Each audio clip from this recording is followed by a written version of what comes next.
G'day, with the Inforunners. I'm Execute, joined today by old man who's himself, Algared. How you doing, bud? G'day, with the Inforunners. I'm Execute, joined today by old man. I'm hearing myself, Algared. How you doing, bud? I'm going insane. That's because Twitch and YouTube both, but you can't mute them until the stream starts. Most annoying. You can mute the tab, old man. You can mute the tab. You go up to the top where the tab is, you right-click on it and go mute site in Chrome or mute tab in Firefox.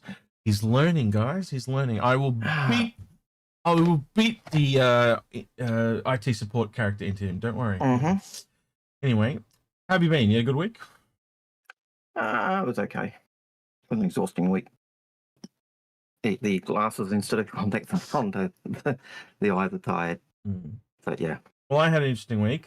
Thursday, I turned 44, so that usual mortality thing comes around every year, and I think about that for a bit. Yeah, they're telling me young and they're telling me I don't look a day over 65, so it's all good. You're a young and but a spring chicken. Yes. Well, we did have some interesting things though this week. We had the monthly report drop, so we're going to go through that in a bit, and we also had a newsletter that is starting to ramp up the Squadron 42 stuff, as I was hoping would happen as we get closer to Squadron. There was some interesting misprints. So it actually said initially, because look, I'll take us over and we can have a look. So initially it said, you can see here, it says Q3 2025 newsletter. There are screenshots of this saying Q3 2026 newsletter. And people thought that implied that the game was coming out in 2026 Q3, which I thought was kind of funny.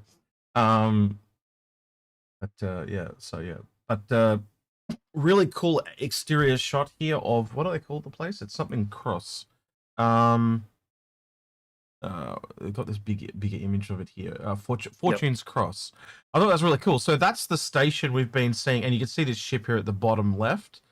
That's the ship that you and I went through and had a really good look at. We've obviously seen the inside of this with the shops and stuff like that, where they go to meet what's her name? The spy chick. I always forget her name. Dooley. No, it's not Dooley. Dooley's the one that's in Stanton. It's that she's that, but in Odin. Yeah. Her equivalent. Yeah, her equivalent. It's on the tip of my tongue. It starts with O, but I can't remember. Anyway, one of you guys in chat will pull it up. Yeah, I can't remember. But yeah, this is the first time we've kind of really seen a proper exterior shot, and it's very, very cool. I do like the whole it's obviously almost a big religious symbol on its own, the flying cross station. I think that's kind of cool. Just how it's done. Even with the Maltese cross. Sorry, go on. No, I was just saying, even with the Maltese cross in the center, the kind of that's a double cross or an iron cross or a Maltese cross. Take your pick, what you want to call it. Yeah, it just kind of looks really cool. I think it's been really well done, and I'm kind of interested to get in there and explore the place. I also think it's really easy to approach. I like how you can kind of like fly into it from above as well. I hope they kind of like if you look at the ones we've got in Stanton at the moment, I like when you can you go into the inner ring and kind of land, but most of the time when you land, it's always on the exterior. I like landing on the inside. I know that sounds weird. Like, you know, when you go down to like the Pyro Stanton one, and it often puts you on the ring on the inside. That's I like it when you got to go in a little bit. I can't comment.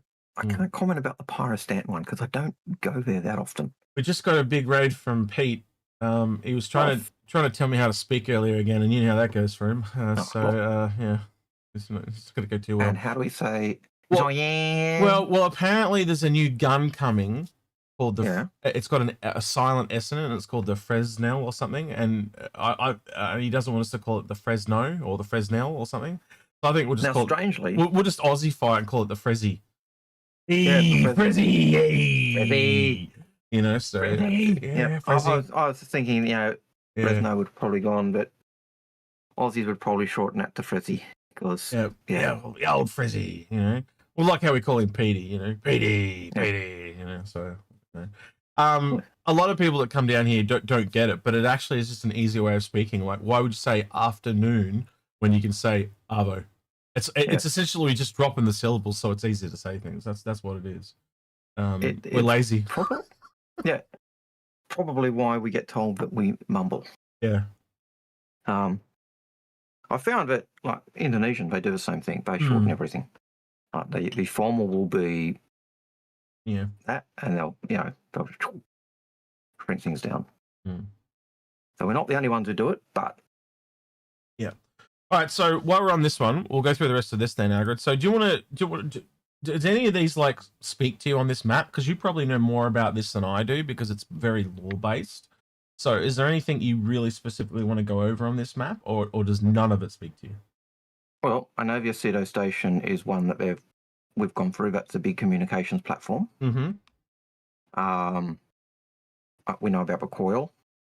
I can't see the coil. I think it's over here somewhere. Give me a second. Yep. Nope, I can't see it. Where is it? Coil. Here we go. It was to the right of that. Down below. No, this is here. It literally says the coil. All right. Yep. So we know there's missions in there. That's, I think, where the pirates kind of are. That's where we've seen shorts where they're flying through and looking at a Starfarer being salvaged. But yeah, so this is a star that's essentially a pulsar star. So the entire star's collapsed in this system, and so it's a lot less bright stuff. So this is a very old system. And to put it in perspective, Earth's sun's about halfway through its life cycle as its current version of the sun. I don't even know what our current version is called. I think it's just a yellow sun. But yeah, this is a blue star, a blue sun. So yeah, that's what they kind of collapse after they go through their life cycle and burn off a lot of that stuff. You can read up on that if you want to know all that stuff. Yeah. That was one of the things that I did like about Star Citizen. They actually, the lore team, when they were doing the maps, did a lot of research into the astronomy and the likelihood of, dual suns or and the types of suns that would be in systems. So yeah. So it's going to be interesting to like a place to explore. I am thinking there are a lot of anomalies and stuff in this. Like you can kind of see even in the photos, there's a lot of debris and broken stuff in this system. It seems like if you read the stuff on the Fortune's crust, though, it's also a little bit dilapidated. There's terraforming things around certain planets, the scientific discoveries around others, stuff like that. Again, communication satellites and stuff like that. So it's in an interesting way. The other thing I've heard though is you do actually go through jump points. I've heard apparently there's something to do with a mission that takes you all the way through to Stanton. I don't know if that's going to turn out to be true. But that means that we're becoming Nyx, Pyro, Stanton. So Nyx essentially has to be if Nyx and Pyro have to be in the game, therefore you get where I'm going, right? Like they've kind of already done them for it to be ready to go. So that's probably why all that stuff that we've seen at Nyx is kind of where it's at, because they've had to do it for Squadron. So yeah. Interestingly, that your comment about needing to do a jump point is one of the things I've also heard, and it was that we needed to go for a jump point to relay the messages because the communications were down. So, but as you said, it could be mere whispers. It could have changed, but yeah. Yeah, so I don't know. It's cool to see some stuff coming out. I'm interested to know how they're going to kind of market this thing, because it's always been a really big question mark. Like for the longest time, it's been us. Oh, I will tell you one thing. There was some leaks that came out from the Evo Cardi build, and apparently there are Twitch drops in the files. So they are planning something with streamers. That whether that's like next month or 6 months away, like I have no clue, but there are Twitch drops planned in there, which is really interesting. So they are cooking. Something's cooking, right? Something. Hopefully it's good. Yeah. So I'm not really interested in how that affects us as creators. I'm more interested in what are those implications. Like they've never done this before. So put your creative hats on. I think that's got to be somehow Squadron Online, don't you? Oh, I think any of their things are 90% Squadron Online these days. Just based on the things we hear, even in the monthly reports. Well, that's a good point. So Derek C. Fenry 84 on Twitch says maybe for CitizenCon watch parties, he could have a real. That could be. Yeah, I think he might have. That makes a lot of sense all of a sudden. It really does. It's digital online. Yeah. Okay. All right. I yeah. Good job, Derek. You're wanting people to watch on Twitch. Or Dirk. Sorry, Dirk. Yeah, that makes a lot of sense. That makes a lot of sense. Yeah. A lot of sense. Let's see, a couple of first-time chatters on Twitch. So yeah, they're all from Pete's raid. They're all from Pete's mob. So yeah. Yeah, we can ignore them because they're from Pete. Pete brought them here. They're obviously like him, degenerates. Well, if they do say something that's important, we'll talk about it. But no, we love you, Pete. We just give you a lot of shit. Like again, Algared and I'll tell you, if we're not giving you shit as Australians, we don't like you at all. If we're really polite with you, that's when you got to worry. Yeah. That's when you really got to worry. If we're going, yes, sir, yes, ma'am, we loathe you. We can't stand you. If you ever see me and Algared being polite with someone, you know they're and you see us ever being super polite to each other, you know we're really pissed. Yeah, and we do exactly the same thing. Like if we are mad, we're like, yes, Algared, thank you, Algared. I'll see you later, Algared. You know, or something like that. I'll talk to you later. Yeah.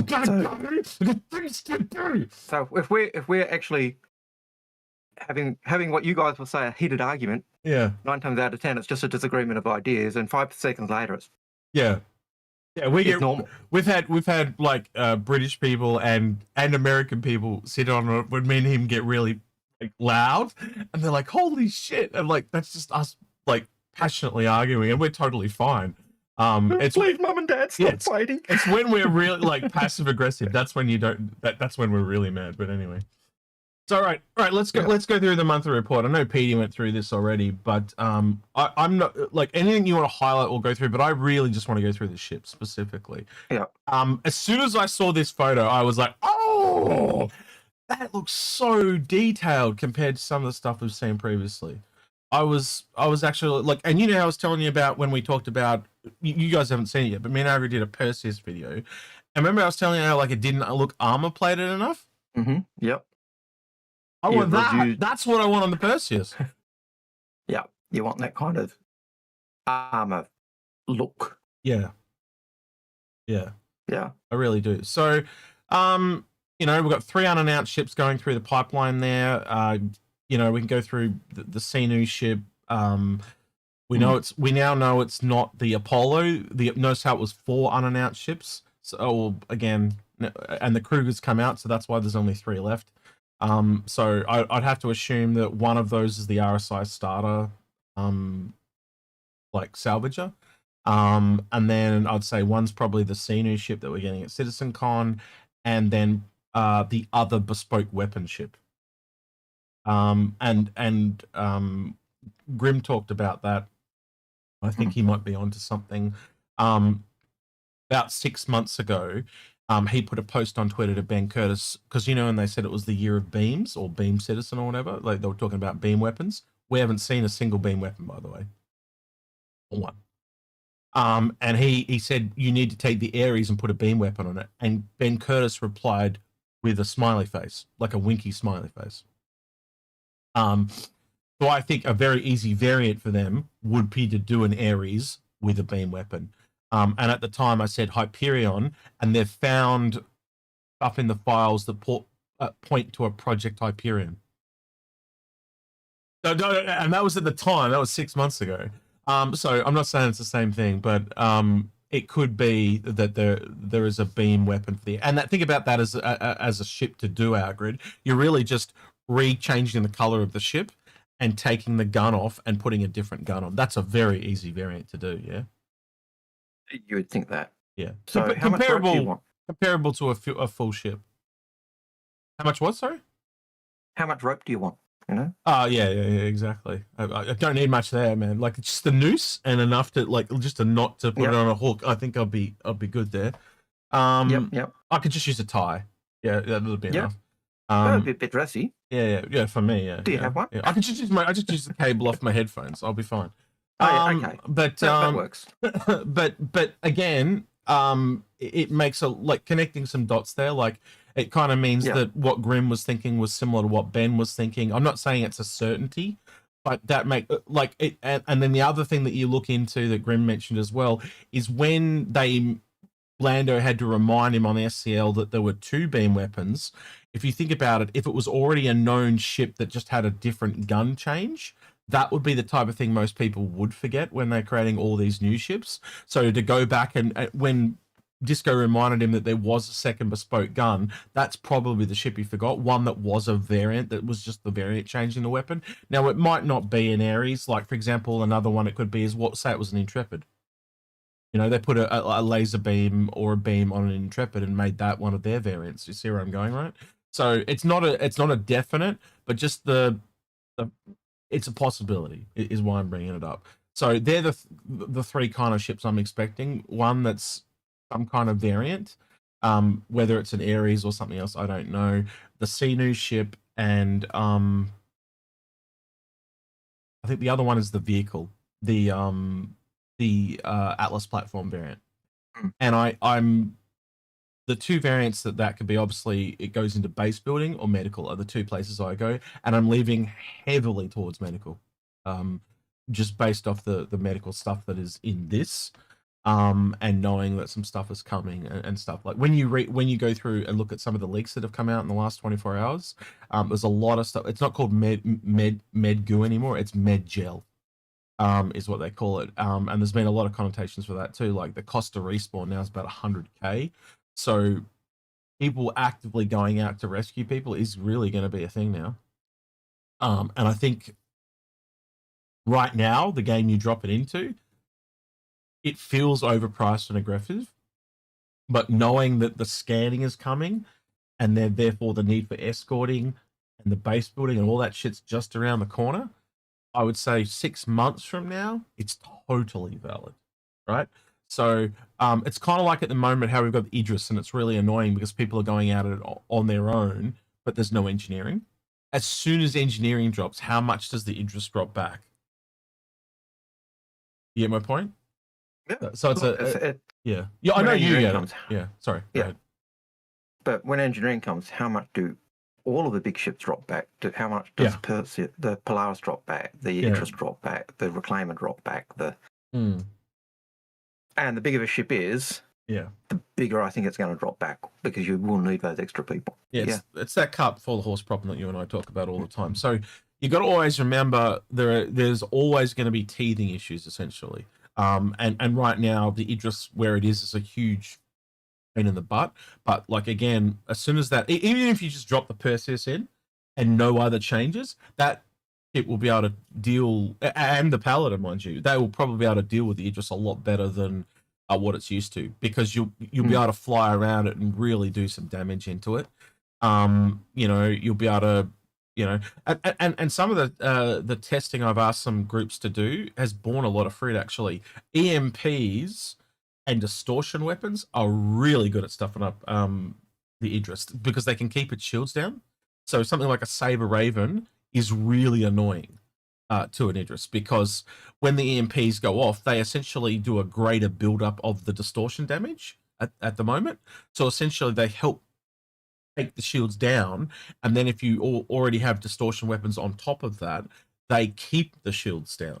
So you can send in, even like an Avenger Warlock can actually assist other ships around it in keeping those shields down. So you don't, again, it's just this thing where people have been so used to throwing combat at combat, now they've got to take a bit of utility with them.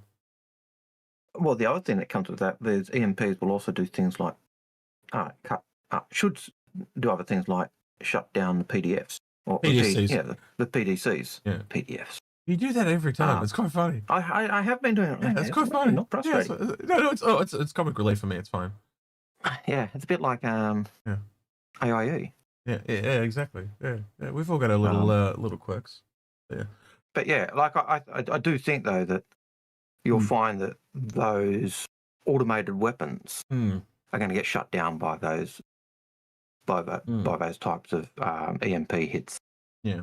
So going through this, essentially, the Paladin is essentially in front of where the Perseus is at, and we know the Perseus is coming at AIE. So I think we're safe to say, whether we get it early or by AIE, the Paladin is coming this year. I think we can safely say that. We can definitely rule out the Drake Ironclad now. I've been saying, I know you've been saying too, since Invictus, this is coming next Invictus. I think this just confirms it now.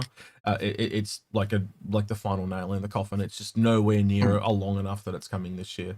What else is there in there? That's the Ironclad. The Aurora. Man, that video you and I did, I actually think it being delayed actually bore a bit of fruit, because we recorded it and then we had to re-record it because Algared was away, so it got delayed by like 2-3 weeks. And it just dropped like 2 weeks before they announced the new Aurora, so it made us look like geniuses, but that was all just luck, really. But it was just something we'd figured out. We didn't get any insight or anything. Yeah. Hammerhead as well there. I think that's kind of interesting. Hopefully that sounds to me a little bit like engineering work. Like, you know how they use it as the test bed for engineering. So I think that's them realizing it needs a little bit of polish, which is interesting. This was the big one for me, the Hull B. You and I always like mysteries. So we've always wondered, the mystery with the Hull B is how are they going to rework it, because it can't, in its current configuration, it's like a Hull C. So it can't land with that bottom strut down. So we've always kind of assumed it's going to be a mix of how the Hull A is, but maybe longer. So I'm really interested to see how that kind of shakes out, how they do that. Go ahead. Yeah, what the updated concept is going to look like. Yeah.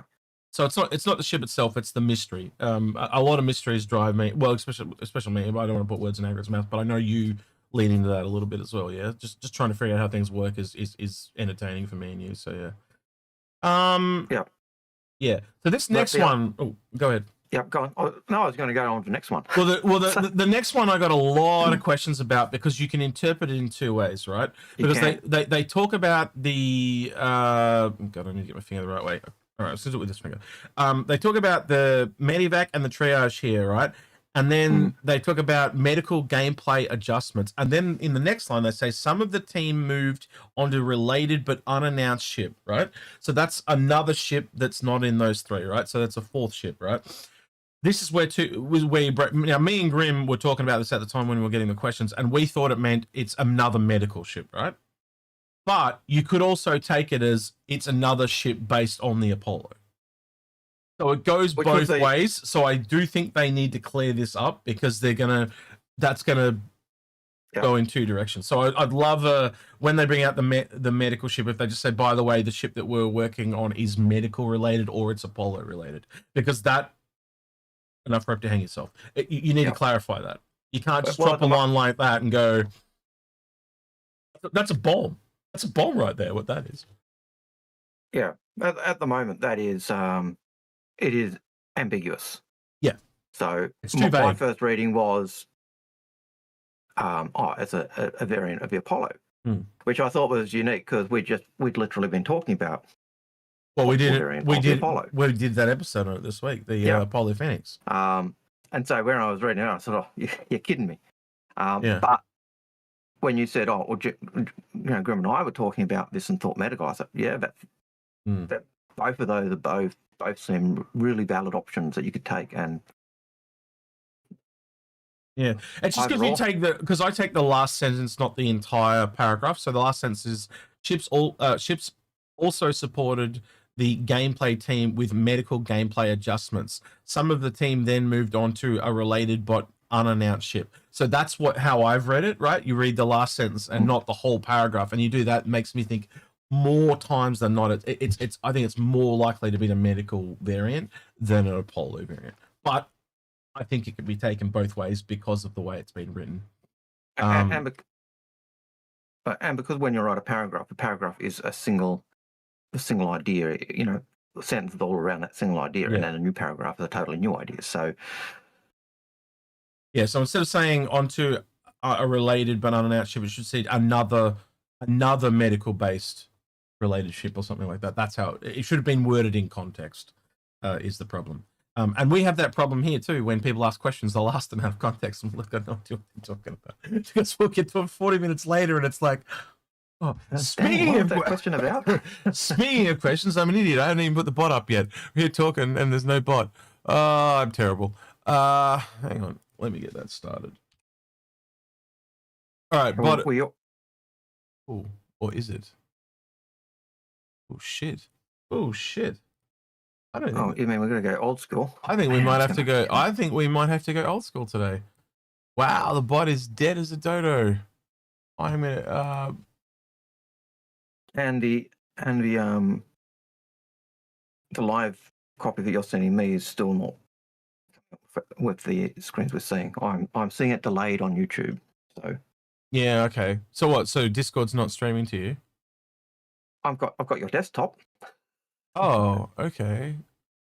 Yeah, something's so something weird, something wacko is going on. So hang on, give me a second. Yeah, there's just a problem with Discord. I don't know what it is. It just does not want to.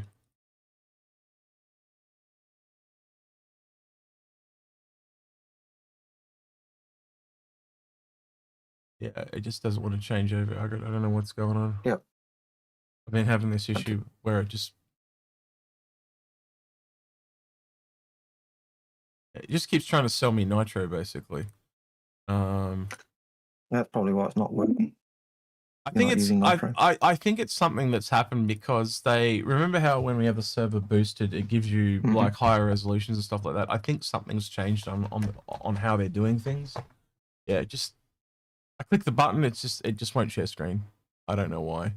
Look, I'll try and do just that on its own and see if that'll work for you.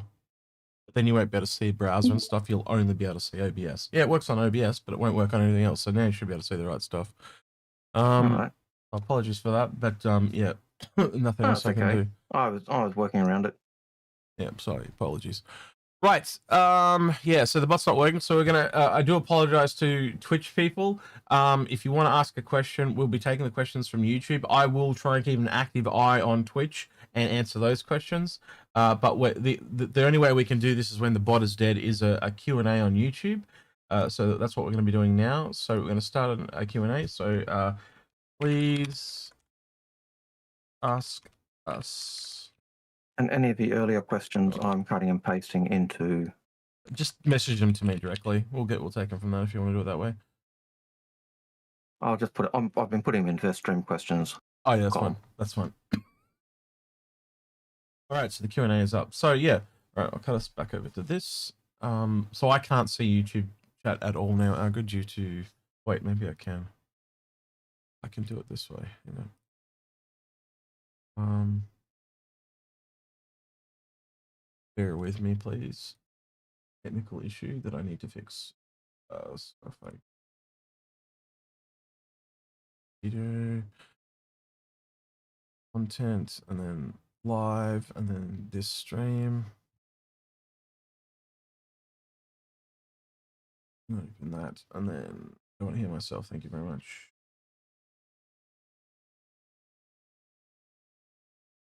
Pop out the chats.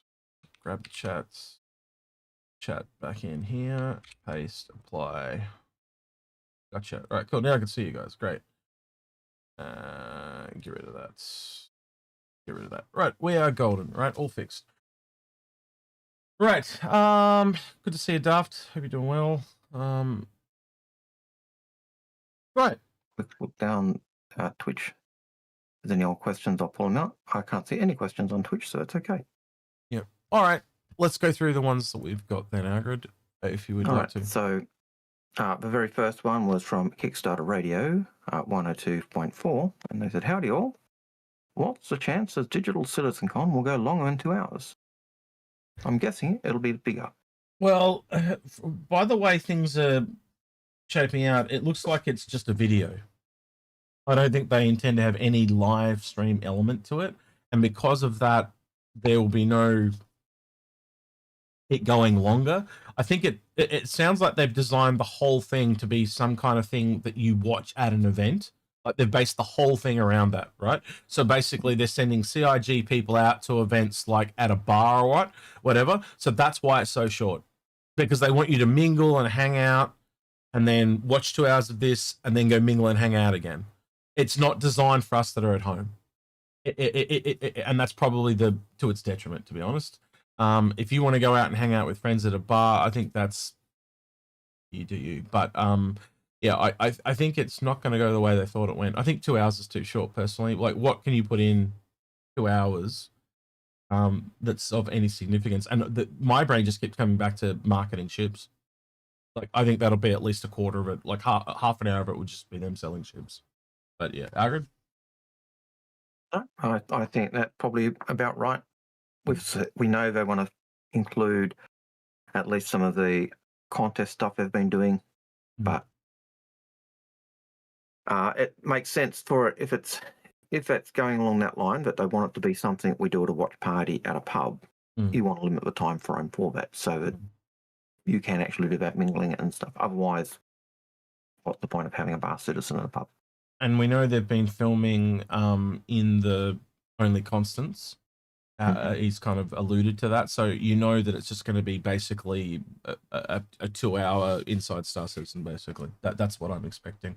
You know, everything like you think about. So I'm thinking like Nix, dynamic server meshing, planetary tech, like just the things that we see almost every CitizenCon, like updates to everything. I just think it'll be shorter and more vague. No, like not. I wouldn't expect to see that thing that we saw at last CitizenCon where they went through and kind of explained the whole of the game again, like a refresher. I'd expect to see a little bit of Squadron. You know, whether it's a trailer or something to that effect. But clearly, yeah, I can't get away from what Dirk said earlier. I think that's what the Twitch drops are for. Be like, if you watch for half an hour, you'll get whatever. Maybe that's what the Digital CitizenCon goodies are this year. You get them by just watching. You don't have to buy them. You just get them. You just get them for watching on Twitch, which is really annoying because if you're on YouTube like us, you get diddly shit. Again, well, I'm just saying they don't. They really cater to Twitch, but that's just how it is. But anyway, it is what it is, I guess. So that was the first question. Yep. The second question was Kickstarter Radio 102.4 again. They said, especially to give more time for the ship showdown, to not cut the time of its time in the sun for new ships to shine, etc. So their thought was, you know, normally there's that panel where they talk about new ships that usually takes an hour or plus, and so if you've got only a 2 hour show, it really cuts into that window. Or so what do you do? Because I also, like you, think there'll be stuff on Squadron plus other systems plus the ship showdown or the new ships coming, the ship curtain. Yeah, a lot of the ship silhouette, ship curtain. A lot of people have said that they don't think they'll do that this year. I think they will do it this year because it's a really concise, simple, very easy way, and the amount of free content that look. Me and Grim are still talking about it almost 12 months later. Like it just gives so much content for creators. Like, and what is it? 30? Was it like a minute long? The whole video? Like I think they'd be silly not to do that. But yeah, like I just don't want it to be 15 minutes of Jared introducing people and stuff like that because he wastes a lot of time. But I don't think he will do that. I think it'll be very concise, and I think it'll just cut straight into stuff straight off the bat. Well, hopefully that's the advantage of doing the videos rather than doing it live. Yeah. All right. So we've got there's a couple of mods grabbing questions and putting them into. So thank you guys. I do appreciate for helping out on Twitch there. So we'll have questions from Twitch in Discord and the QA questions on YouTube. I really appreciate the assistance. Thank you. Yeah, next one, Algared. The next question was from Jock Cop. And Jock Cop's question was, evening. Now that Hammerhead is getting some work done, finally, what changes would you like to see? I think I'd probably agree with Grim, and I'd like to see a kit that changed the guns. That would be something nice. Like if you could put, can you imagine how much that ship would change if you had a kit that just made it 2 size 5 guns per turret? Yeah. All of a sudden the ship goes from firing down at fighters to firing equally at like, you know, it almost puts, you know, you could take out Connies, you could take out Persis's. That'd change that ship drastically. It wouldn't. It'd make it a lot more offensive and a lot less defensive. It would also give the chance for them to get that broadside they always seem to like. Yes, they would. They'd be able to get that. So they get the broadside. So yeah, because that'd be a much like I know that in a lot of ways that's like a downsize in some ways, but it's also because it goes to size 5s, they can punch up. I just think that'd be really interesting. You know, and then could you even go 2 size 6s per turret? Like these are questions I look at, but it'd just be really interesting. Like how much would that change that ship? And yeah, I don't think it's full rework territory, to be honest with you. It has issues because of all the any ship that has been built for Squadron has issues, right? So you can look at the Gladiator to the Retaliator, the what was it, the Hoplite, the Valkyrie, which became the Asgard. You've got the Hammerhead. That whole front section was clearly designed as some kind of ramming mechanism, yet it's got no gameplay function in Squadron 42. In Star Citizen, I mean. Sorry, Star Citizen, not Squadron. You could even argue that the Prowler had, not the Prowler, the Redeemer had some of that influence. Absolutely. Because originally the Redeemer was built, or was the ship. It actually went Hoplite, Redeemer, Valkyrie. I did forget the Redeemer. You're right. Yes. But before the Hoplite came out as the dropship, the Redeemer was the dropship that was the hangar for the Javelin. Yep. And the Javelin's a Squadron 42 ship, and the Redeemer was supposed to be the ship for the Javelin hangar. So, you know, even that has, in a weird sense, a bit of that penalty of Squadron 42 in development. So yeah, so I think there's a lot of things that, like in a movie sense, you get almost as much footage that hits the editing floor. If this game had been done in a vacuum or behind the curtain, like a lot of games are, I don't think we would have ever seen a lot of those ships. They would have just been shocked. But because they've sold them, there are connotations there. You can't just, like, you know, the whole thing about this game is subject to change. It's not on the website anymore. They're all gone. It's all been taken off. So I think there's some legalities, like you have to give people what they purchased in certain countries. You can't just change it to something else and go, here, have this thing that's better. Because, like, if you had 100 people and you give them something, there'll be, as long as there's one person that wants exactly that, you can't change it. So they're essentially they're going to have to bring out things now that they never would have intended to bring out if it had been done behind closed doors, so to speak. And I think that's sad in a little bit. Yeah, it certainly does tie in with going back to our discussion with John and Ben.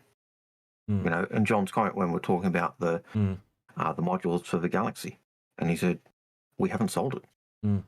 Yeah, you know, and then that led to a whole discussion of other stuff as well. But yeah, I'm just going to do this for Hook 2005's benefit, by the way. Hammerhead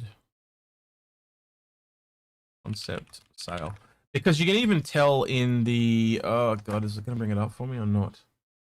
I should be able to find the photos on the wiki. But there was photos when the concept sale came out that were just unlike, you won't be able to see this properly, Algared, so apologies. But Discord's been weird today. So the screenshots I'm looking for, remember how you and I talked about how there was a lot of people in the concept images? Yep. And that was really strange. And it was like, well, this is clearly from Squadron. And that's what I'm trying to find right now. Just bear with me.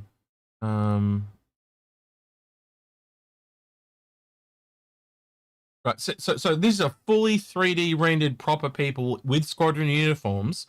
That tells me that is directly, these are the images that were in the concept sale. And then this specific image is the one I'm trying to find, is this one here, right? That told me that this whole front section was for Squadron, right? And it's got all these pistons and shit, and it was really obvious the ship was designed to ram something. Board. That's what it was designed for. And yet you go look. There's all this geometry on the inside of the ship. It does nothing. Yep. So therefore, it told me it was a Squadron 42 asset. So yeah. And again, it appears in cinematics. We saw it in the Squadron 42 trailer, so it's definitely a Squadron asset. Yeah. And then even after we saw that, and that's what we envisaged one of the roles of this was, we then get the Liberator, which is actually the boarding ship. Okay, so I can see where his confusions come from. He's mentioned the image of the Perseus flying through the Hammerhead, so he thought we got it backwards. Yep, I can see where the confusion came from. But yeah, this is clearly a Squadron asset. I just wanted to show you for your benefit, Hook. So yeah, but yeah, it brought up a lot of questions for us. But again, look at the colors that they use there. You don't see any of those colors in. Look at the lighting. It's actually quite dark in that corridor. So yeah. Yep. The other thing I'd like to see, to go back to a question with the Hammerhead for changes, would be the ability to have different ammo types. So guns are the same, but if you've got ballistic, you've got that ability to have a bit like you've got with Perseus. I think that's going to change so many ships, Algared. Just being able to change the ammo type. Like, it's going to put ballistics on a complete... Like, right now, ballistics is almost like a detriment. Because, like, why would I want to have a limited number of ammo when I could have unlimited ammo? Well, you can't change this in any way, shape, or form. Now, if I can change the ammo type, that gives you... That's an advantage. Yeah. That rebalances them to being quite equal in my book. And obviously, as you and I have talked about, ballistic is almost defensive and energy is offensive, because again, if you start to put distance in, so let's take two ships you and I have talked about, is the Paladin versus the Redeemer, right? Or the Perseus we talked about a lot, but I'm going to move that to the Perseus, the Paladin. I think that makes you about the same size, right? You can see that the Paladin, because it's armored or an armored base ship, it's going to be better at defense because it can go back and repair. If it's ballistic, it can go back to the base and get ammo when it needs to. But if you are further away and you have nowhere to kind of return to because you are so far away doing your mission, like in a Redeemer, you're going to prefer shields that regenerate and guns that have lasers, because then therefore you can just go away and recoup. You fly out of the fight, regenerate, and come back, and that's the difference between the two. Yep. And Luna Maria also in YouTube also picks up another thing, which we're talking about with the Hammerhead and its ramming or boarding. Was that the Caterpillar was originally designed with that. In fact, it was originally seen as the assault, as an assault ship. Yep. The whole, what is it, the boarding thing as well that they've talked about. Man, I hope that eventuates. I really want that to be a thing. What was it, the catapult thing where it just like flings people? Oh, it was amazing. Yeah, I am the opposite. I really hope they I know don't you do that. I know, but it's such a cool idea, like just stealth shooting humans at other people's ships to board it. I think that's hilarious. Yeah. Because like, imagine if I'm like, how far away I am, and I fire someone at Algared's Idris, and Algared's just like, all right, move on. The guy just flies, just keeps going. He's screwed. You almost made me... See, guys, I'm gone. Like, you're gonna have to send someone to go recover the guy. Oh shit, we missed. Sorry, Jeff. We're 5 degrees off, and you've landed at Pluto. Like, yep. Just backspace. It's because it's too expensive. It's a huge risk reward. That's why I find it so funny. Because like, if you land and they manage to board, that's amazing. Yeah, kudos. But if you miss, that guy's got a regen. Like, he's got no choice. I think it's funny. Or they splat on the hull, you know. So, yeah. But it's not to me. It's a bit comicky, but again, whenever games come out that feel overly comically, that's an iconic. But it's so Drake, like a cheap solution that's a big gamble. That just, yeah, like I think it's perfect for Drake. But yeah. So yeah, we'll have to wait and see. Right. Yeah, there's a lot of first time chatters. The next one was from please. From Jake Mason. Jake Mason said, not really common, but happy with Paladin is coming. Waited years for a flying anvil bunker, but wasn't a dropship. So what are your thoughts on the Paladin? Look, I'll bring us back over to Wait, I opened it and then I didn't super over to it. Like, I think about how you have basically the same engines on the Asgard to the Valkyrie, but the Asgard does fly sloppier than the Valkyrie. Mm. And then I look at this and it's I probably need to open up some images of this, so just give me a moment.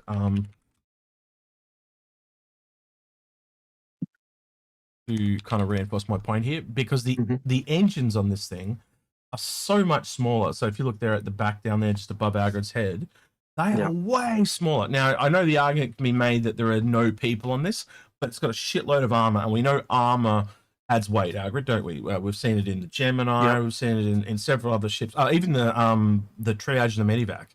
The armor difference, it flies slower and stuff. So you can see where I'm leading, right? How much worse is this going to fly than the other two? Is what I assume, because the engines are smaller, or do you think they've shed enough weight off this thing that's going to fly about the same? That's the mystery of this ship that's left for me. Yeah, and that's always the issue, isn't it? Like, and we know, like, it's not just the, as you said, the Valkyrie and the Starfarer. It's also the Idris and any ship where you've got an armored variant and an armored variant. They've always talked about, this flies slower, or it flies, the Idris, classic example. Originally, the P and the M had different cargo abilities. The M carried less cargo than the P. Same with the Gemini and the Starfarer. Yeah. So this is also a lot longer than the other ones as well. Okay, this looks like it's actually going to work today, so I can bring it up. Last week when I went to use this, it just wasn't working for me.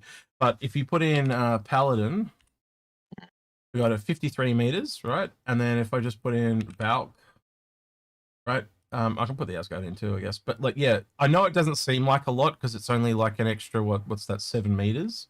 But that actually knocks the ship from. Actually, I think they are all. I remember what the. So if I put in the old Apollo. 43. Yeah, so all of these actually fall into that space. So never mind, everything I was going to say is invalid. But yeah, it's definitely bigger than the other two. But it's also got. Do you know what I mean? Like it's just this really weird outlier. The engines on it look minuscule. It's yeah. Will it even be able to get off the ground? Well, let me have a look at see if I can find another picture of it from the front, because from memory it doesn't really have any in the front either. It's just those two much smaller ones at the back, and it makes me think that this thing is going to be so sluggish. Yeah, very slow. Yeah, it's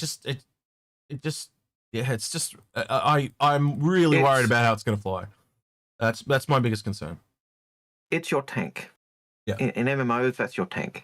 It's your. I think it's gonna be a hell of a lot of fun. Like, it is pure combat. You're not trying to do anything tricky like in a Redeemer, like keep your shields managed and shit like that. You are just killing shit. And I think when they went back to, because a lot of people at CIG, when I was at CitizenCon, I don't know if they said the same thing to you, but they hated the Redeemer, and this is what they really wanted it a gunship to be. So when they made this, they really went in with the intention of wanting to fix the issues with the Redeemer. So I am really I recently completed a chain up to this, so I'm ready to go on this when it drops. I am generally quite excited for this and the Perseus. They're the two ships I'm really looking forward to this year. So yeah. Yep. I get. It's just the flying, because like you look at those engines and you just go, But again, it does have a lot of, like, look at the big massive maneuvering thrusters on it. You can see 6 there just across the top.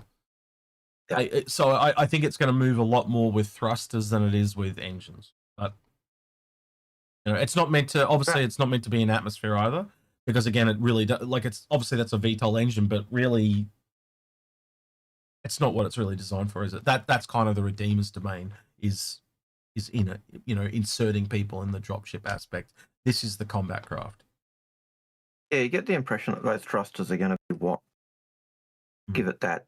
What agility it has is based on those thrusters. So to really screw this ship up, you take out its thrusters or you take out the engines, and it's And if you realistically look at it, it's probably going to work out cheaper than both the Asgard and the Valkyrie. Right? I'm expecting 330, which is where the Redeemer is, right on the bank. And what was this, 280 at the time? So, you know, and look where the Asgard and the Valkyrie came out. Obviously, it can't do anything vehicle related though. So you're giving all of that up to get those guns. But I'm just really interested to see where it comes out weight wise and stuff like that. It's definitely got a lot more detailed interior. They look the same, but realistically, it's a completely new ship. It really is, because like you've got to widen the whole cab's widened, not just width, but it's also got the 2 floors, right? So that whole area is new. All the rooms are different. The whole thing's been taken out the back. The only thing they probably share in common is where they started. Yeah, it's a new ship as far as I'm concerned, but it obviously sped it up because they had the art assets of the Valkyrie and that to put back into the internals, like that what do you call it, the kit, to use. So it's definitely sped it up. Again, I reckon this would, if you think about the development cycle, Algared, and the 18 months, this was in development 6 months before we saw it for sale. There's your 18 months. And this comes at the end of the year, like December or whatever. You see where I'm going? Like it easily is in that 18-month window. So yeah, I think I've talked this to death. You want to go to another one? Nope. Yeah. Is it 300? I think it might be 300 now, but it was Warbond 280 Lemming, and then when it goes off Warbond, it goes to 300. So yeah, you're right. But again, add 10%, and knowing the Redeemer's 330. I'll put this back to you, Lemming, if you want to answer it in chat or come on. That's fine. But do you like? I see them deliberately releasing this at 330, so people can't upgrade from the Redeemer. That's just what I see. Because I reckon a lot of people would jump off the Redeemer, and they probably don't want people to do that. Yeah, it could be 360 low daft digit. I could see that as well. And if you realistically think about it, knowing one is 350. And one is 375, 330 sounds about right because you've got almost 20 to 25 bucks between all 3 variants. Yeah. Yep. If you want to ask the next question, I was going to blow my nose real quick. Yep. So next question was from Mega Tiger Ninja, and their question was: if EMP will take out PDCs, will it also take out remote turrets? What was the ship? What was the ship? So. If EMP if an EMP will take out the PDCs, as I was suggesting, it probably should. Yeah, I agree. Will it also take out remote turrets? And I think, yeah, it should. I think it should. Think about how an EMP works in real life. It's designed to disable electronics. In the game, it disables, like, ships would go into if it's disabling the engines and all the components, if the components turn off, why the hell exactly? Do you know what I mean? Like, it's a given. And I think it should. And I think the shield should be like it hits the shield and does distortion damage to stop the EMP. But once the EMP's down, then all the once the shield is down, then the PDC should go down, and then and the components and stuff like that. So I actually think if you're taking on an Idris, you want to go with as many different things. You know, attack it from all sides type of thing. E-warfare comes in. You've got someone that's, once the shields are down, are putting a hacking missile in, and they're trying to, you know, open their doors. So everyone on board is on defense mode. You know, you want someone there anti-hacking. You want someone there repairing. You want people there like it's all hands on deck situation. That's what it needs to be. Go ahead. Yeah, I was just going to say, yeah, and that's what we don't have at the moment. There's no need for having those people doing those other roles. And if you don't have those people doing those other roles when that's in, you're a sitting duck. Yeah. So, yeah. But yeah. Long story short, one of the reasons I am excited for that Paladin and Perseus is because I think it will help with the Idris stuff a lot. It's kind of like when we had the Polaris too. You remember for the first 6 months, there was just so many Polarises. It was very hard to deal with them. The only people I ever see dealing with Idris now is other Polarises. Like I've seen Polaris on Idris fights, and they don't usually end well for the Idris. But it costs the Polaris people a lot of money to take him out. But I think we just need more eggs in that basket, and the more ships that it's a given, is it not? The more ships you have out there, the the more more things. variety. Yeah. It's like I don't want to treat people like idiots, but like it's like there's a lack of foresight. Like, am I wrong in thinking that? Like, I don't want to be an asshole, but it's like can't you see the solution is a ship that doesn't exist yet? But yeah, anyway, I don't know. Look, you need that balance in ships, and if it's a ship that doesn't have that balance, if it's a ship that rules them all, then that's not balanced. Well, the only other solution was to hold on to the Idris until there was enough ships that they could take each other on. And I think everyone would agree I'd rather have the Idris than not have the Idris. But by the same token, if you don't have an Idris, you'd probably be in the camp of no, don't give it to them because it's annoying me. So you can't be that way. You can't be greedy and think of yourself. You've got to think of everyone, and everyone's going to have their time in the sun.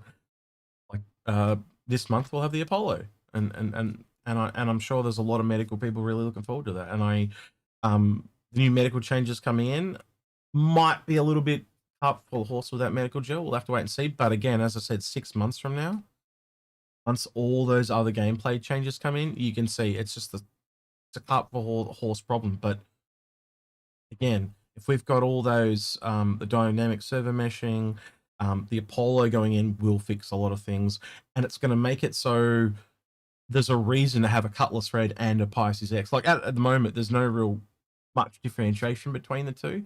But again, think about how so Algared, take an example. You can only respawn once per gel in a Pisces X. So essentially, you can put 2 gels in, so you got 2 respawns.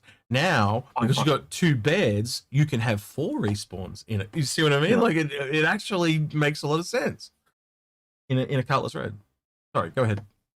No, I was just going to more or less reiterate that point that you're making. So yeah, the gel issue, just the cost of it is going to be, I think, a bit cut before horses. But I think that the cost of a gel is something you can very easily just say, oh, yeah, that was too expensive, we're going to up the price. No, it's too cheap. We've got to push it up. So you've also got to think about the people coming to revive you. You've now capped what they're worth, right? At the absolute extreme, I might pay someone 80,000 to come revive me. Yeah. If I've got something of value that I really, really want to keep. But again, like it means now that they can't just extort the shit out of you and go, well, I know what you've got. I can see your loot here. Or do they take the loot and just leave you as well? Oh, it's too valuable. He's got 5 mil worth of loot on him. I'll just take it and leave him to die. But again, once that reputation thing comes in, it'll be really interesting to see how that all pans out. People will think twice about taking people's shit. It's interesting because it's the start of essentially accountability, isn't it?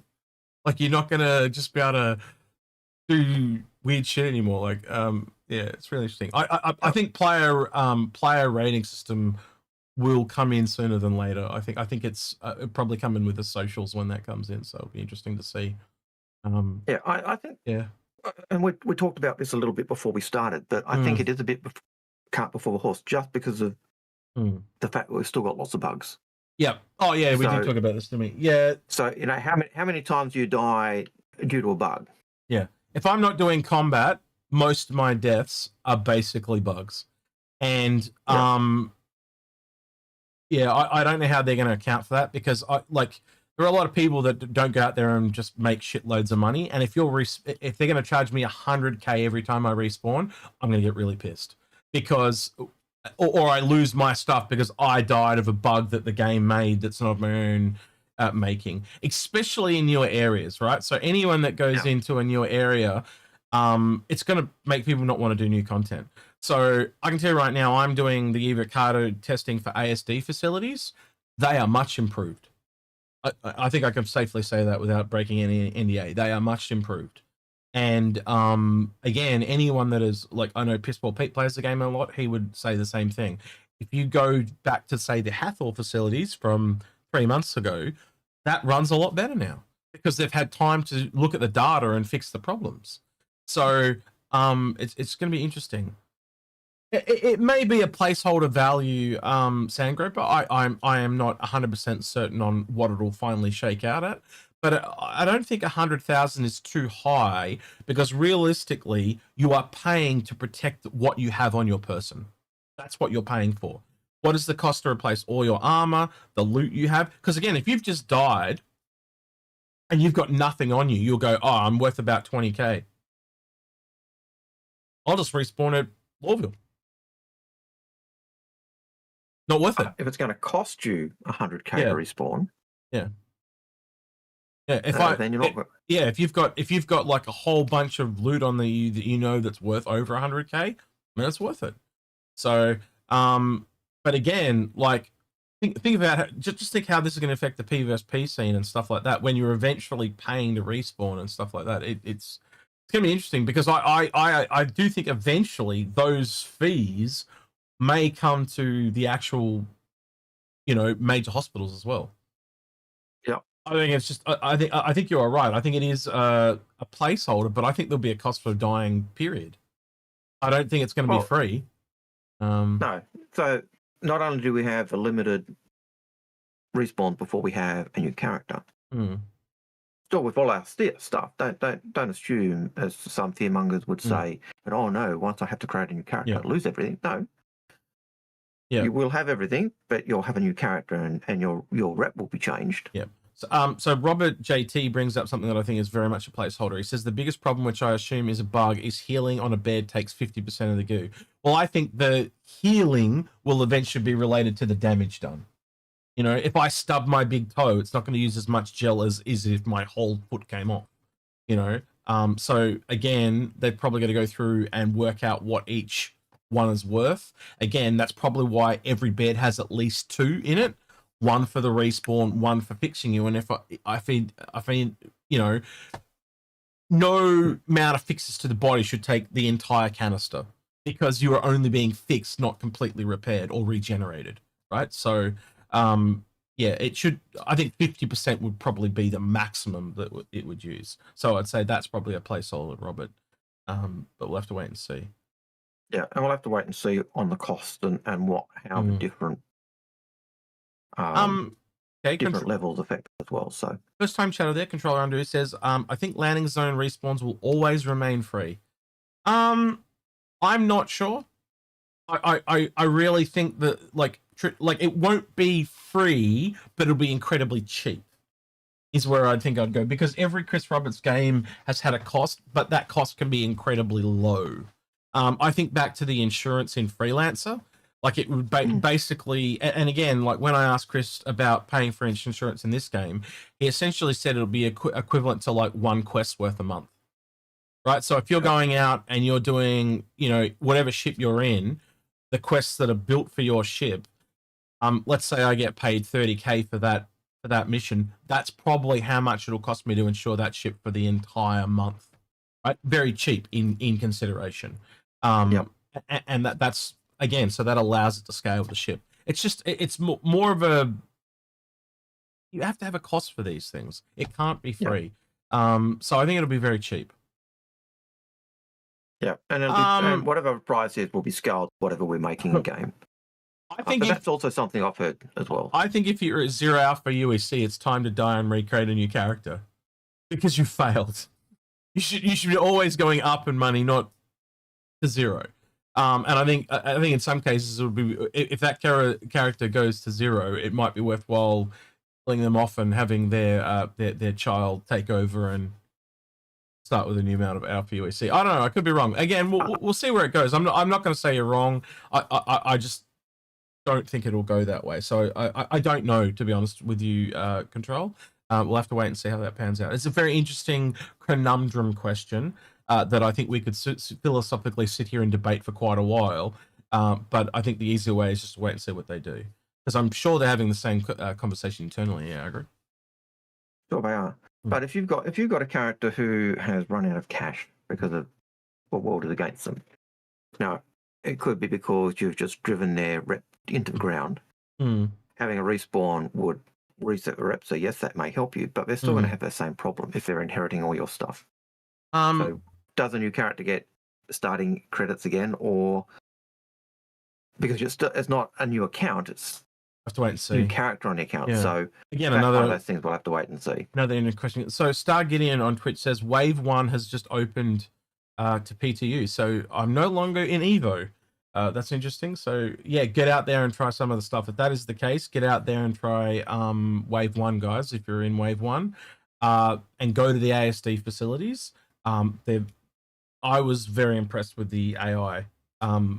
Again, I hope that translates to live, because PTU generally runs a lot better than live. And again, if it is on PTU and you're able to get access, then hopefully it runs as well for you as it did for me yesterday. It was very, very good. I was very, very impressed with the AI, and there were some little subtle changes. Some of the things Pete was doing an instructional video on how to run the facilities last week, and he'd bring up certain things that I'd never seen. And then when I went into the PTU yesterday, those things were there. I was like, oh shit, this is what Pete was talking about. So obviously people have had different experiences, so it's interesting. Yep. Yeah. I'm just having a look to see. Yes. Yeah. The PTU has dropped, so you are no longer under NDA. Cool. Awesome. But the cost, Pete makes a good point. The cost could be the DNA integrity. Doesn't have to be numerative. He's right. The cost can be, it doesn't have to be credits. It can be the cost to your character. He's 100% correct. So yeah.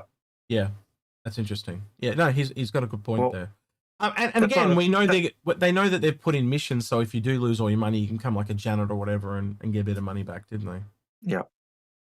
Now that bit that Pete was just raising is also one of the things we were going to talk about, because it does get discussed, I think, in the monthly report a little bit, and or certainly in Jump Point. Right. Oh, sorry, I held the mute button. Whereabouts did you in the monthly report was that? Could you tell me? Could you I think it was monthly report where I think it might have been the MedBed stuff and other stuff, but they certainly seem to imply it in. So what's it under? I can't remember. I read it while it was useless, Algared. Time off. I know. You're too old. You're forgetting everything. No, that's fine. By the way, that was the certainly that's the Perseus elevator. By the way, if anyone was interested. But yeah, go ahead. But certainly in the Jump Point, when they were talking about technology, the levels of technology would influence how much your imprint was degraded.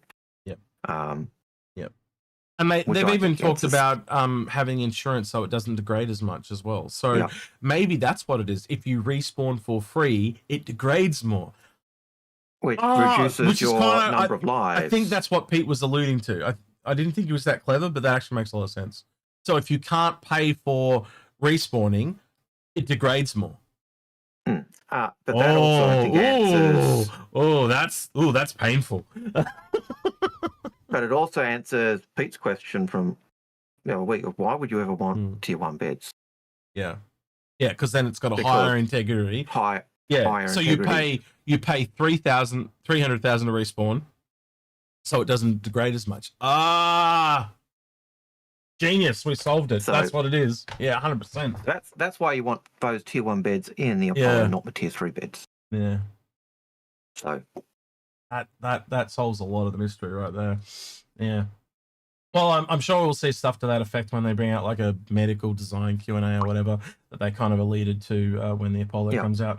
Well, I'm kind of half expecting the Apollo next week. And knowing that that's going to wave 1, that is now a distinct possibility. And the reason for that is if you get the Apollo coming out around the 10th or 11th, that's exactly 1 month to CitizenCon. You see where I'm going here, right? Like there's a month between there. So that makes a lot of sense to space out the Apollo and give its time in the sun. So then when they drop whatever's coming next, But I would almost expect we'd probably start seeing leaks around this time for CitizenCon. So we'll probably know by this time, in a month's time, what those ships are that are coming. Unless they really hold off and drop them on the day or something like that. But yeah. And they've done that in the past. There have been the occasional ship, but there was some really interesting, weird leaks this week as well. Like they were literally shot straight out of Evo. Like people just give a shit about Evo, and they were posted on Reddit and stuff. I was like, dude, you guys are gonna get yourself banned. You're breaking NDA, like blatantly breaking them. And I was just like it was really weird to me because they had people had put the med goo up on Reddit. They'd put they had videos of people reviving and all that stuff. And I'm just like. You just blatantly broken your NDA. I was just like, oh, what the hell? Okay. Yep. Sure, no worries. But yeah, like I can see why they'd never test a squadron with with either party because most people just don't give a shit. And yeah, it's why we can't have nice things. Yeah, pretty much. It really does make sense. It doesn't. Yeah. It really does make sense. Yeah, I try You've to got to have a cardi, and you can't trust them. Sorry, go on. well, I try to follow as close as I can. You know, I try not to talk about it until it's in the PU, because then once it's in the PU, they can all talk about it. I take it seriously. I think you need to take it seriously. You're given, you know, benefit. You need to follow the rules. That's simple. Yeah. But once it's leaked, I think you can talk about it, because then it just becomes common knowledge, and you know, and they've actually said that, like, if it's leaked, you can talk about it. So yeah. Actually, I wonder if we can actually talk about some of the stuff that was in there, because there was some stuff that came out yesterday that I thought you would find of interesting. Where was it? I need to find it again. There was some voice lines about Nyx. Like news flashes for Nyx. I think that the you know how Jared's character and the news thing. Yep. So that doesn't mean you're going into Nyx, but that's them at least talking about Nyx. And there's a lot of Nyx stuff going into the files. I think we'll have a preview at the end of this year for Nyx. I think it's pretty much a given at this point. Like, just the amount of stuff that I've been looking at that's going into the files. Grim and I have been talking about it. News flashes, like recording of audio for Nyx. Like, oh, come on. Like, really? Like, you still don't think it's coming? Yeah, those news flashes, but something I also talked about in the monthly reports as well, is we've really been working at getting those come up, especially when it's an event.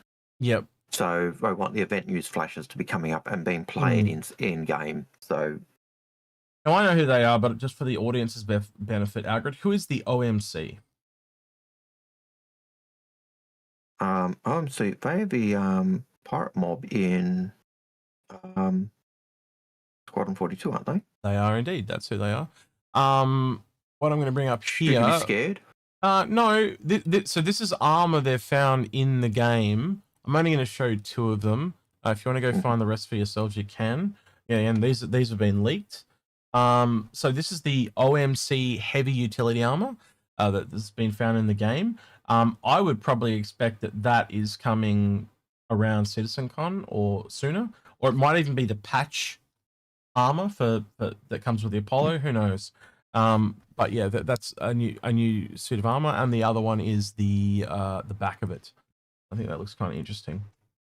So yeah, it's very utilitarian, very pyro-esque, I think you would agree, or pirate-esque. So yeah.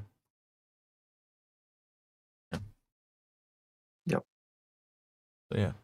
And there's a couple of voice recordings there. If you want to listen to them, I'll let you go find them. But I'll basically just talk about Nyx and was it the people? What are they called? The people of the independent People's Liberation or something. What are they called? The people in Nyx?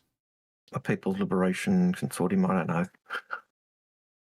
Anyway, they're basically asking, you know, the UAE is offering to help them because of having a lot of Vandal incursions. So, and they've also found some Vandal stuff going into the files. So we may, when Nyx comes, we may actually see the Vandal in SC for the first time as an enemy type, which is interesting. So think about all the shooting and the staff combat and stuff that we've seen.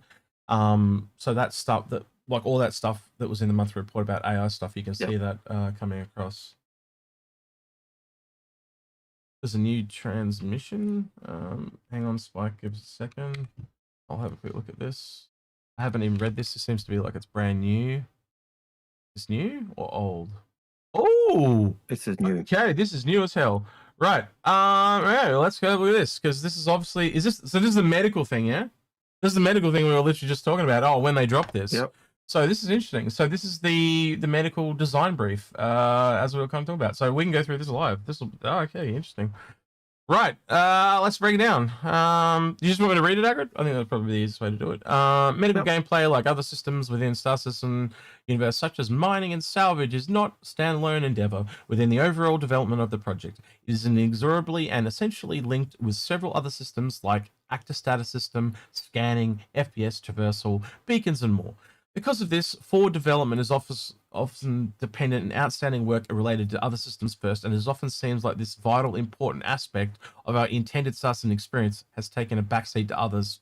Yeah, this is also what we're saying, like it's the cart before the horse problem. That's essentially what we're saying there. The unfortunate reality is compounded earlier this year with the release of server meshing, which had adverse effect on beacons. We were not and still have not been able to fully update and convert to the multiplayer star system reality of 600 players that we have today. So beacons are not going to be working. That sucks. While Alpha 4.3 brings several new aspects to medical beds and restores some of the recently lost rescue beacons functionality, we wanted to take this opportunity to explore the intended future of regeneration beyond 4.3.1. This is not a comprehensive death of a spaceman we are driving towards, but a brief explanation of some of the changes and additions we'll encounter along the way. It's really important to know that they're going to iterate as we bring more and more features into the game, all in current development. It is also worth noting that similar to other design briefs we've done, the information within accurately reflects our current development intentions at the time of publishing. We are always reserved the right to listen, adapt, improve, or change features and designs. Responsible feedback, playtesting, design, revisions, and other considerations to improve balance to the quality of the game. I agree with all that. In other words, subject to change. Yeah, absolutely. And I agree with everything I said there. That's good development, right? That's good stuff. Yep. Right, now we get into the meat and potatoes. Life, death, and life again beyond 4.31. While much of the medical gameplay is rightly aimed at preventing death, we must still do everything we can to prepare for the worst, while giving you meaningful and strategic options for getting back into the verse after death as possible. I think they mean to say as fast as possible, but they missed the word fast. To that end, the following additional changes to medical beds are currently in development. Excuse me. Adding the ability to imprint on multiple med beds at once. That's amazing. Sorely needed. So you can imprint at Lawville, you can imprint at the space station above, at Everest, and yeah, that's great. I like that. Yeah, and I think that has an impact because the distance you're doing your imprint will also have an impact on your degradation of your stuff later on. So if you're really close to it, less degradation to the imprint. Think of it like a Wi-Fi signal. It gets weaker the further away you are. Adding the ability to choose which imprint medical bed you wish to regenerate, because obviously there's going to be a cost. Agreed. That's great. And I also think that ties in with the idea of, that higher tier does less of a degradation than the lower tiers. So again, agreed for the cost. Yeah. Well, they'll probably talk about that here, hopefully. Yeah. Adding new conditions which may limit regeneration, such as cooldown timers or timers or regeneration. Cooldown timers or regeneration limits before re-registration of an imprint is required. So you can only respawn at the same place some amount of times before you got to so if you've got to go back to that place and makes sense.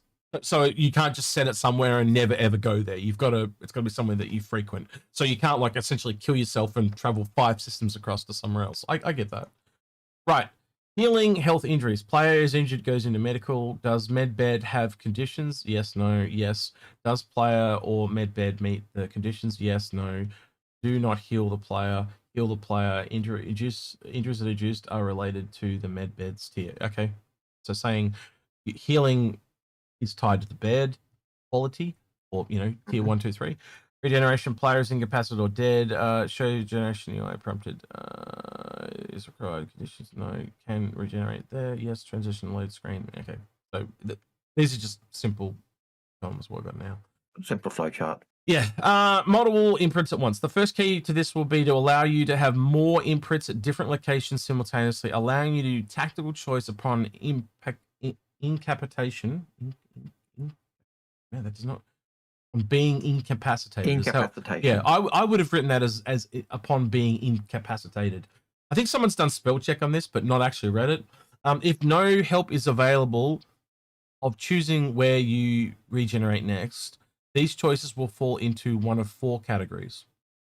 Landing zone, the last landing hospital bed you imprinted on. So that would be like if you're at Everest, Ship or a vehicle, so that'll be one of the med beds in a ship or a vehicle. Home base, the last med bed you imprinted at a base being your orgo. Oh, that implies in bases. It does. Confirmed respawning at medical beds in orgs or buildings. Right. Temporary, a bed which does not fall under any of these three categories above. For example, a point of interest location like Stormbreaker, or that would also be at the ASD locations. Yep. Medbed conditions. That makes me wonder now. Could you set up like a temporary tent Algared that has a medbed in it? Or a, how you and I talked about the medical pod off a carrack? Yep. Yeah, something like that. Anyway. Yeah, medical pod of a carrack, an Ursa, a Pisces. Yeah. I can see an advantage there of the Pisces. I can see an advantage there of the red. Even I was just saying something we don't have, like a medical bunker or something you set up for warfare terms, to knowing that a lot of people are going to die. Yeah. But if there's a timer on when you can use that bed again, if you've got yourself imprinted on 6 tier 3 beds of a Apollo, you can respawn 6 times, and hopefully then the timer on the first bed is reset before you need to use it again. So, whereas on a Pisces, you've only got that one, so you've only got a timer, if that makes sense. And we're not even halfway through. So it gives you 2 choices. So yeah. In Alpha 4.3, the MedGel requirement was added to medical beds, providing another condition that needs to be met before successfully healing and regeneration being stocked. In the future, there may be other conditions you encounter that affect or limit your ability to use specific medical beds. I'm wondering like a storm or something, that blocks the signal getting out. Bed either owned by another player or found in the wild. These are not, well, he does allude to that, in the wild.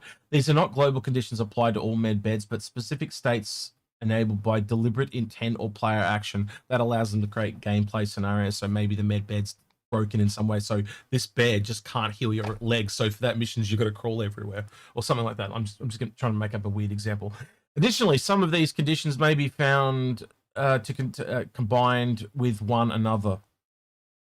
Can you imagine a scenario or a mission where there's 3 medical beds and they're all damaged in different ways, and you've broken both your arms and both your legs, but you could only repair different parts of different beds, so you've got to like drag your ass between the 3 beds to get yourself fully repaired? I can see that. I once did a Windows install where both the discs were damaged, and I had to just keep alternating between the 2 discs until it found the files that needed off both discs to it completed the install, and it worked. But no one else had thought to think of that at the time. They're just like, 2 bung Windows, and we've got no way to install Windows. And they wanted to go buy a whole nother copy of Windows. And I put the paperclip in the drive and ejected the CD-ROM and just kept flipping them over until I got it to work. But I got it done. Anyway, sometimes it takes longer, but sometimes it works. Yep. Yeah. All right. So condition, manual medgel. Panacea medgel is a resource that is added to the medical bed by you for the unit to function, added in Alpha 4.3. And I've done that. It's pretty simple. It's just it's very simple animation. There's nothing complex to it. It just goes chunk. You just got to have the stuff in your, it's just a little inventory. Yeah, you just hold it kind of like this. Your character holds it like this. You just drag it onto your person, and then you basically, like how you put a key card into a slot in one of the objectives, it just basically goes chunk straight in. It's not even the most awesomest looking animation or anything like that. And then the bed just kind of like closes the doors, and that's it. I could see that being very similar to putting fuses in the ships. Where if you got an empty fuse box, if you got fuses in your inventory, you just say place and it just puts one in. So that's basically it. Yeah. Auto medgel. The medbed requires medgel to function, but will automatically restock at a set rate. So that would be no one can manually restock a unit. So that would be at those locations like ASD and Stormbreaker. They restock over time. So if too many people are dying at a place, they just can't respawn there. Temporary imprint. Your imprint lasts for X amount of time. After imprinting, a cooldown of Y time starts before you can imprint there again. Regeneration timer. You may only regenerate at this location once every X time frame. Timer is individual for each person. So that provides a punishment for failure. So maybe you can only respawn at the ASD facilities twice, and then you've got to respawn at Lawville and fly all the way back because you died too much. See that? Delete imprint. You may remove the imprint from anyone imprint or imprints of anyone from a bed. Okay. Enabled by event, this bed is only made functional by an event occurring or by performing a specific action. Disabled by event, actually I can probably skip a lot of these. Disabled distortion. The medical bed has disabled by distortion damage. Imprint is not lost. You just cannot heal or respawn while be. Yeah, so that's what I was saying, like a storm or something. Disabled by soft death, that makes sense. The ship's disabled, so therefore the bed's disabled. Invalidated by distance, that's a given. System UEC fees. The location of this bed has a set UEC fee for healing or regeneration. Okay. Player define UEC fees. Well, that's a player owned ship. Personal permissions editable. Ooh. The owner of this bed has a set permission of who is able to use it. Must be placed in an area owned by a player to function. That is base building. That's ship beds and spaces. No, that's base building. Well, I guess you could. It's both actually. It is. Owner of this bed permission is able to use it. Must be placed in an area owned, because it actually says must be placed in an area owned by a player to function. Technically, when you walk into a ship, it does say like executes redeemer or whatever. So yeah, you are right. Destructible. The bed can be destroyed, and so the imprints are lost. Ooh. So if you're in a ship and you've got imprints on the ship and the ship's destroyed, they're lost. But also, if you steal someone's ship, because it's not your ship, the med beds won't work. Yeah, well, I think that like if you're going to attack someone's base, it's going to be really important to know where their med beds are, just so to stop them respawning. That's really important. All right, just need to take a lozenge real quick because my voice is getting a little. Oh, well, you do that. I'll go on to the next one and read that bit. Okay, yeah, sure. You read the next bit. That's great. So, that'll give me a break. Permissions. Yep, medbed permissions. If a medbed is within your ship, vehicle, or base, which kind of answers those things we were just talking about. Yep. Then you may set permissions limiting who can use it to heal and imprint independently. You can either have overview, overrules all other options, everyone, overrules all other options, friends, party members, or org members. So we're starting to see those org type tools and things to help your orgs and party function. So that's great. Changes to the regeneration interface. To account for these changes, including the ability to imprint and regenerate at multiple locations and apply a variety of status conditions to the medical bed, a new interface is currently in development. So, game chat is still accessible. That'll be nice. It's one of the frustrations in the old system, remember? You can't tell anyone you're dead. Yeah. Can't tell anyone you're dead because you can't access the chat. So, 2, incapacitated text and countdown info is moved to here. So it's got a screenshot of what you'd see. And then a selection of regeneration locations. So hospital name, vehicle name, base name, temporary location name, medical rescue, beacon description. So you'll have the ability to regenerate or use those and say, in the picture we've got, the base is unavailable. So that's kind of grayed out. So yeah. Then we've got their points, game chat, incapacitated info, and it just reiterates what those things are they're talking about on that screenshot. Rescue beacons. Since the launch of Alpha 4.0, the rescue beacon system has suffered from several legacy design elements that are awaiting to be updated, i.e. it probably means the designers have left and they need to go through the code and find the code and change the code and fix it, possibly. Enough rope to hang ourselves, as we always say. 1. With the increased player capacities of 600 people, the existing notification system became unmanageable and needs to be refactored. 2. With the addition of multiple star systems, the marker system needs to be updated to provide intermediate destinations like a nearby jump point. And 3, with both factors, a better way of finding and sorting them is needed. That is important because, like, if you die and you just inside the pyro jump point, and your previous med bed was the Stanton base or the pyro Stanton jump point, you wouldn't want to be respawned all the way at checkpoint because technically the closer one that is not. So the game needs a way to be able to work that out. That's what they're saying there. Yeah. Yep. But you can see that is old. That's the old tech. But yeah, definitely. The old system is only needed for Stanton. It doesn't work anymore. Well, it's a bigger update than what you realise, really, isn't it? Yeah. But that, as you said, it's a bigger update than you realise. But it does show why it takes so long. Sometimes, we look at it and go, "Oh, why can't they do that?" But when you look at what they've got to do to get it done, that changes that that approach. It makes you like, okay, that's why we've got to do it that way. So, a note to the first responders. On the many aspects that excite us about this universe, we continue to build each and every release. Medical gameplay, and specifically the role of the first responders in the verse, is something that inspires us to continue bringing these facets to life. Whereas mining, salvage, transport, racing, combat, and more all provide personal dividends and credits, loot and bragging rights, etc. The act of those who dedicate their time specifically, intentionally, and frequently towards helping others has an ability and positive effect on everyone.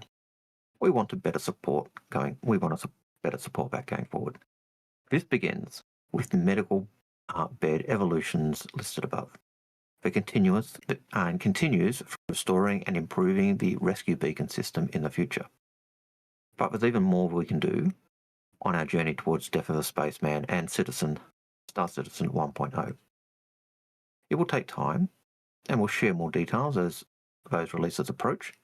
But in the meantime, we wanted to say that we see you, those people who fight not for riches and individual prosperity, but to help your fellow citizens.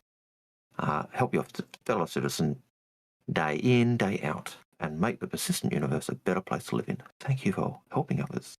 And we're exploring what more we can do to help you along that way. So they didn't confirm anything about the distance being a degradation thing. I would have liked to have seen that, but I think when Pete brought it up, it just makes so much logical sense. I'll be really surprised if that's not a factor. Again, I thought even looking at the health injuries stuff and the regeneration stuff, when they're talking about conditions, I thought that was kind of implied. No, All right, don't know what Pete. All right, hang on. There's another one? Oh shit, there's actually two. So we were reading this one, there's a second one, the design brief medical gameplay. Oh crap. All right. Design briefs are even more detailed. Yeah. But that was still quite good. That's just looking at the basic changes that are coming. Yeah. But look, I think that's all positive. That's fantastic. No, I didn't. So there's nothing in that I didn't see as positive. And again, you got to look at the whole game in context, and I think that's the thing that I know a lot of people don't have the time to sit down and keep up to date with this stuff.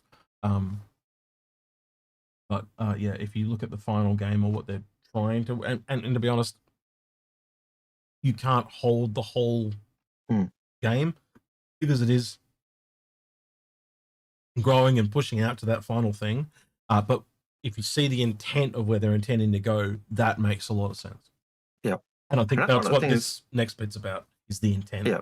And I think that's what the design briefs and even the monthly reports are always showing, as they constantly said in that. This is showing where our thinking is at this present point in time in the current process of development. As they're pushing it forward, and it might come, something changed, and they go, "Yeah, we don't need drones anymore because." Well, Pete's saying we did it, so apparently what we were thinking was right. So good to see we all worked it out together. Let's have a quick look and see. Medical gameplay. Star Citizen's persistent universe bolsters a comprehensive, ever-evolving medical system designed for both self-application and administration to others, from minor injuries to complete incapacitation. With multiple levels of treatments and utilizing a variety of vehicles, clinics, and hospitals, medical gameplay combines aspects of survival mechanics, altruistic services to others to provide a continually developing experience that touches everyone. Joining us as we explore many of these aspects, new and old, to ensure we are properly equipped to face the universe of Alpha 4.3.1 and beyond.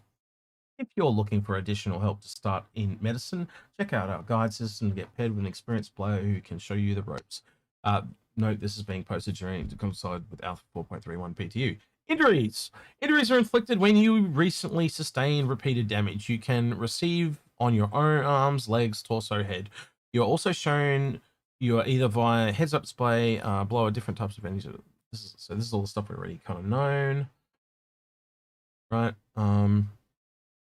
Arms. Your weapons will become harder to aim. The damage done by melee impacts impaired. Similar reduction to health pool and other injuries. Legs. Movement speed is diminished and a cumulative reduction to health with pools and other injuries. Reduction to overall stamina and regen and cumulative reduction. Blurring of vision, audio, impact effects. Okay, yep, that's all given. All right, then you go to tier 2, and basically I'm assuming it just ups the last part. Increasing severity of existing impairments. Yep. So basically they just jump up a level to all the same things. And tier 1, severity of existing impairments, adding hurt, locomotion effects involving limping. So they progressively get worse. Yep. I think we all kind of get how that works.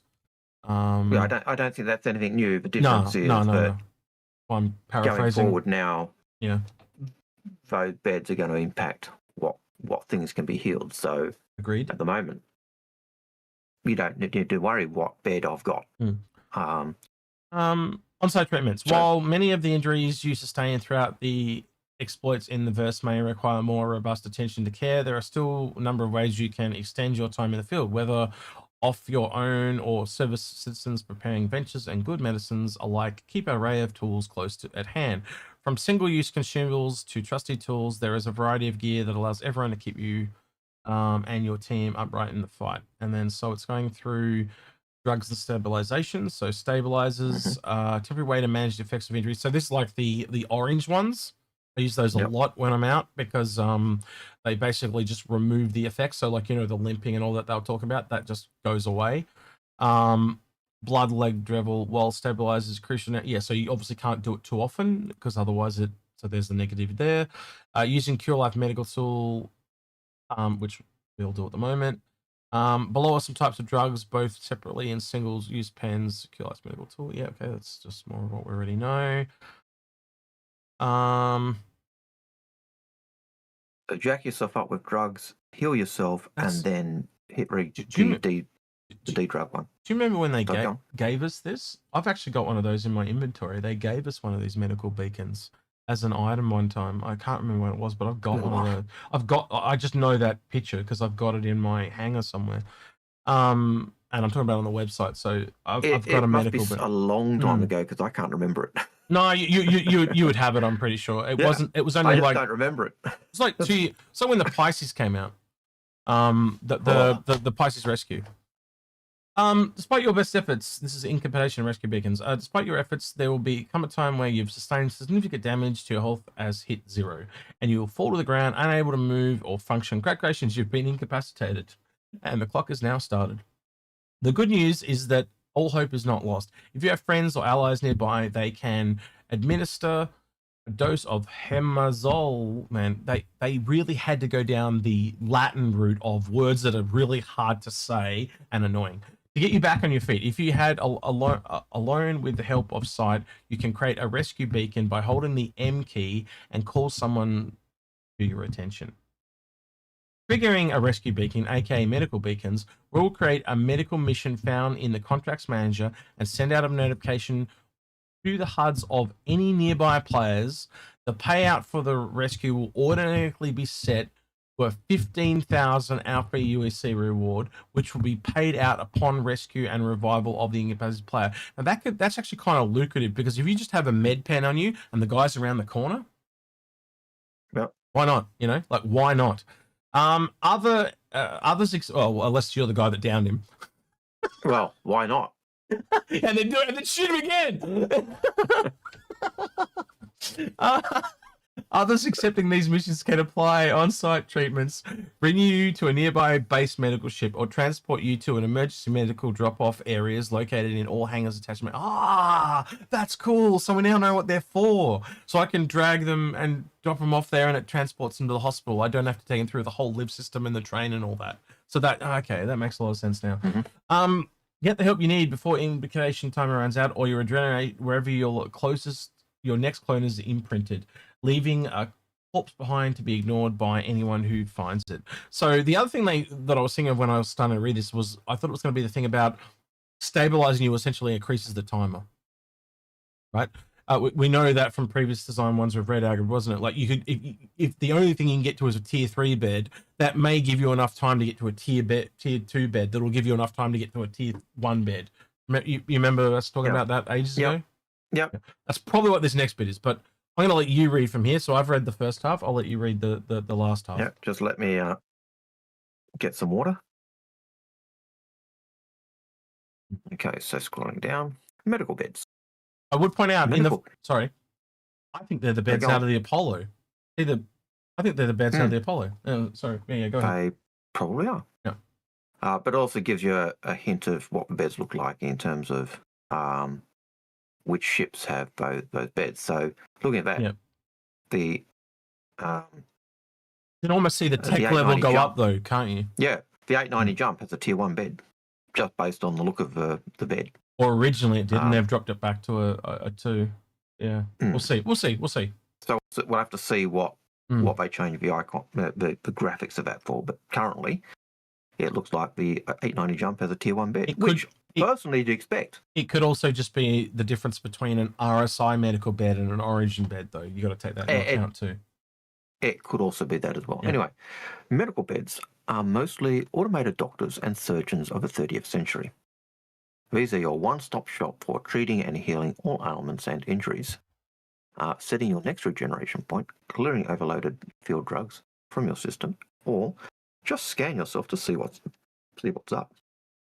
On most medical beds are 2 terminals that house the digital medical assistant, usually present at the foot of the bed, and another overhead that deploys after you've entered the bed, or regeneration after death.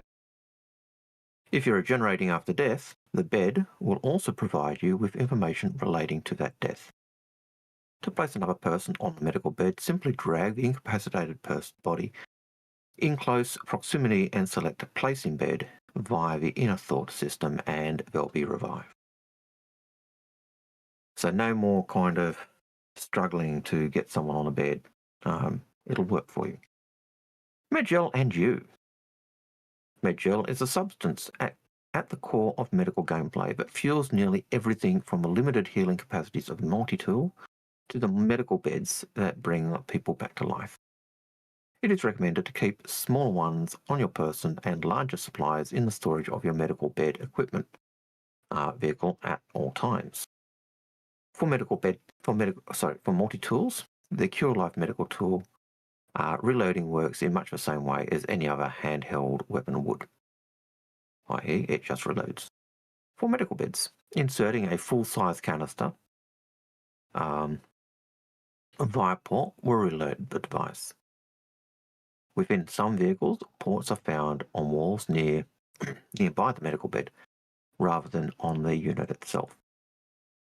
I wonder if that means also in places where you've, like the 890 jump, where you've got the doctor's office, where they might put them in that area as well. So different for different manufacturers is my assumption.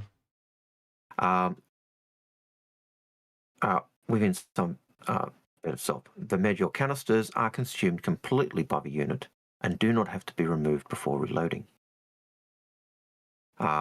Each tier of medical bed has a different Medgel capacity. Tier 3 beds can hold 100 CSCU of Medgel. Tier 2 can hold 200 CSCU of Medgel, and Tier 3 beds can hold 400 So I think I've made CSCU of Medgel.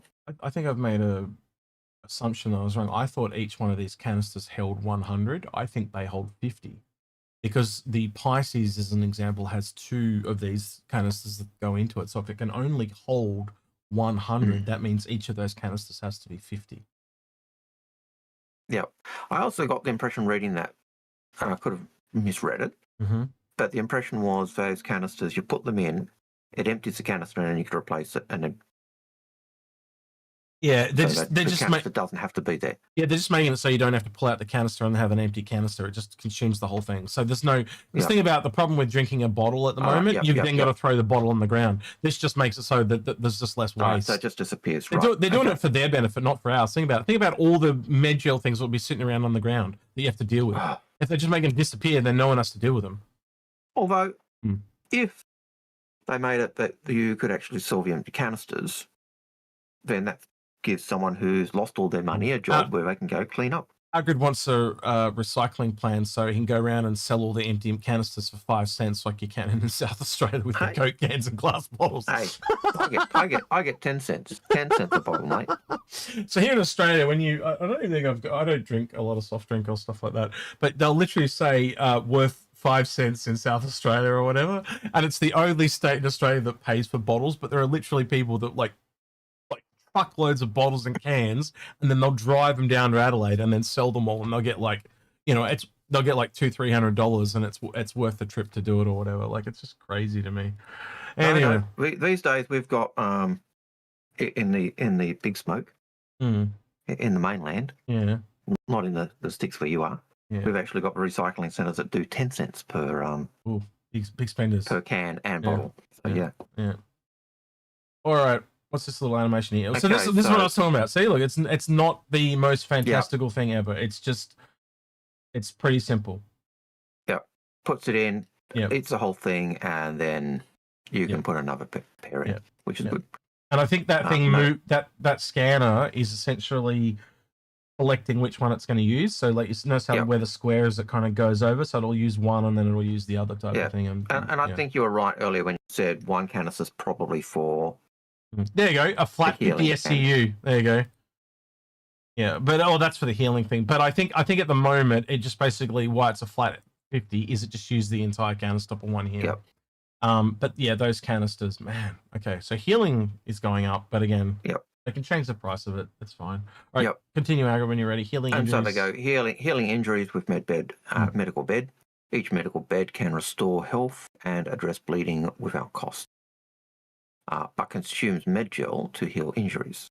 The cost of recovering health and healing injuries is a flat 50 SCU, regardless of how much health is needed or how severe the injuries are. There is no cost to temporarily stabilising injuries above what a medical bed can heal. And then they've got their Tier 3 beds, 50 SCU, 50 CSCU for minor injuries, Tier 2 bed, 50 CSCU for minor injuries and moderate injuries, Tier 1 beds, 50 CSCU for everything. I think we can all safely say this will probably change as development goes along, depending on the injury. I think 50 is the max, so I think it'll drop depending on what it is. Yeah, I think you'll get. Yeah, I think that will change. I think this is like it's clearly placeholder to me. It's Tier 0 or Tier 1 or whatever you want to call it, but it's it will change and be improved, just like mining and salvage and other things have. Imprinting and regenerating on a medical bed. Regeneration is a medical process and enables the total restoration of you, the restoration of your being after death via your DNA imprint recorded at the location you've set. By default, your chosen regeneration location is a hospital within the primary residence location you set when you first entered Earth. But as you travel the spaceways, you may want to transfer your imprint to a new location. This can be another hospital, clinic, or ship, and vehicle that contains a medical bed and has sufficient medgel supply. There are 3 reasons your imprinted medical bed may fail to meet the conditions or successful regeneration, causing you to regenerate back at your designated home location. The medical bed has been destroyed. The ship has been stored. The medical bed's supply of medgel has been exhausted. The medical bed is outside of its respective range. And so that also comes in with those tiered beds as well, doesn't it? Like the Tier 3 beds having that real small range, where Tier 1 beds have a wider range.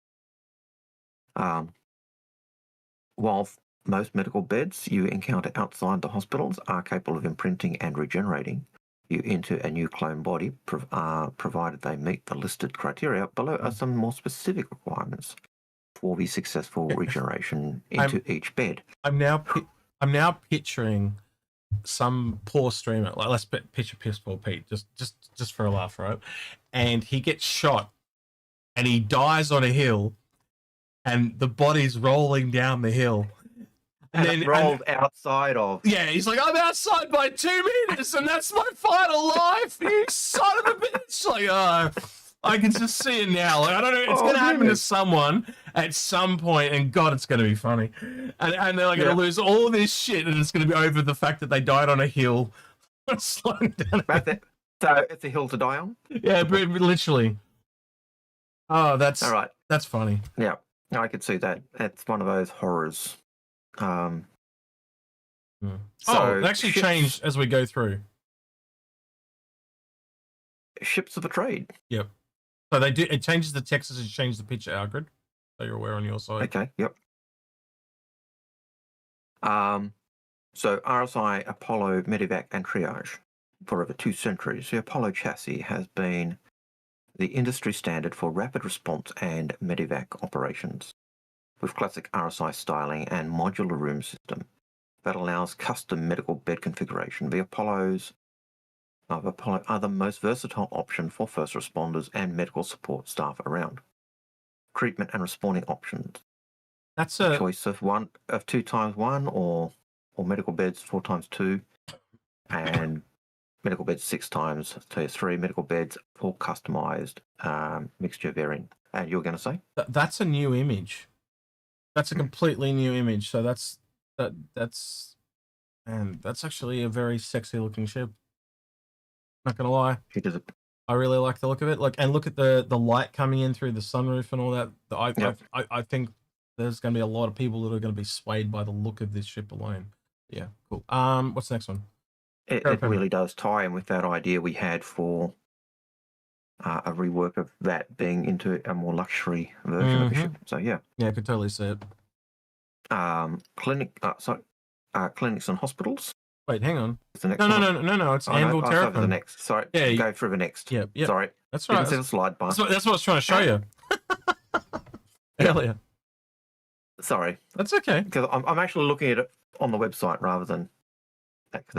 I know, but that's why I was telling you, so you knew to click the next one. Now you're with me, right? Sorry. Yeah, that's okay. Now I'm with you. I was prepping you because I thought you were going to make that mistake, but you made it anyway. It's all good. I did make the mistake. I didn't pick up on your prep. I know you too well, Algared. That's why. Keep going, buddy. What can I say? Yeah, it's okay. Keep going. Anvil Terrapin Medevac. Maintaining the famed toughness of the original Terrapin, the Medic has been created to undertake intense rescue missions, featuring advanced medical beds. The Terrapin can extract injured allies from the most hazardous situations. Treatment and responding options 2 times tier 2 medical beds. Sounds like it's detailing out their little niches. Is that what you're hearing? Yeah, okay. All right, keep going. Clinics and hospitals. No. In addition... No. Oh, sorry. I did it again. Cutlass Red. There are 5 of them, and I've missed... Learn to count, Algared. He's a teacher, and he can't even count to 5. Come on. Next one. No, I can count to 5. I just... Just not backwards. It's just that scrolling thing, you know. It's okay. Keep going. The Cutlass Red is Drake's answer to transporting injured patients across the verse quickly and safely, like a space ambulance.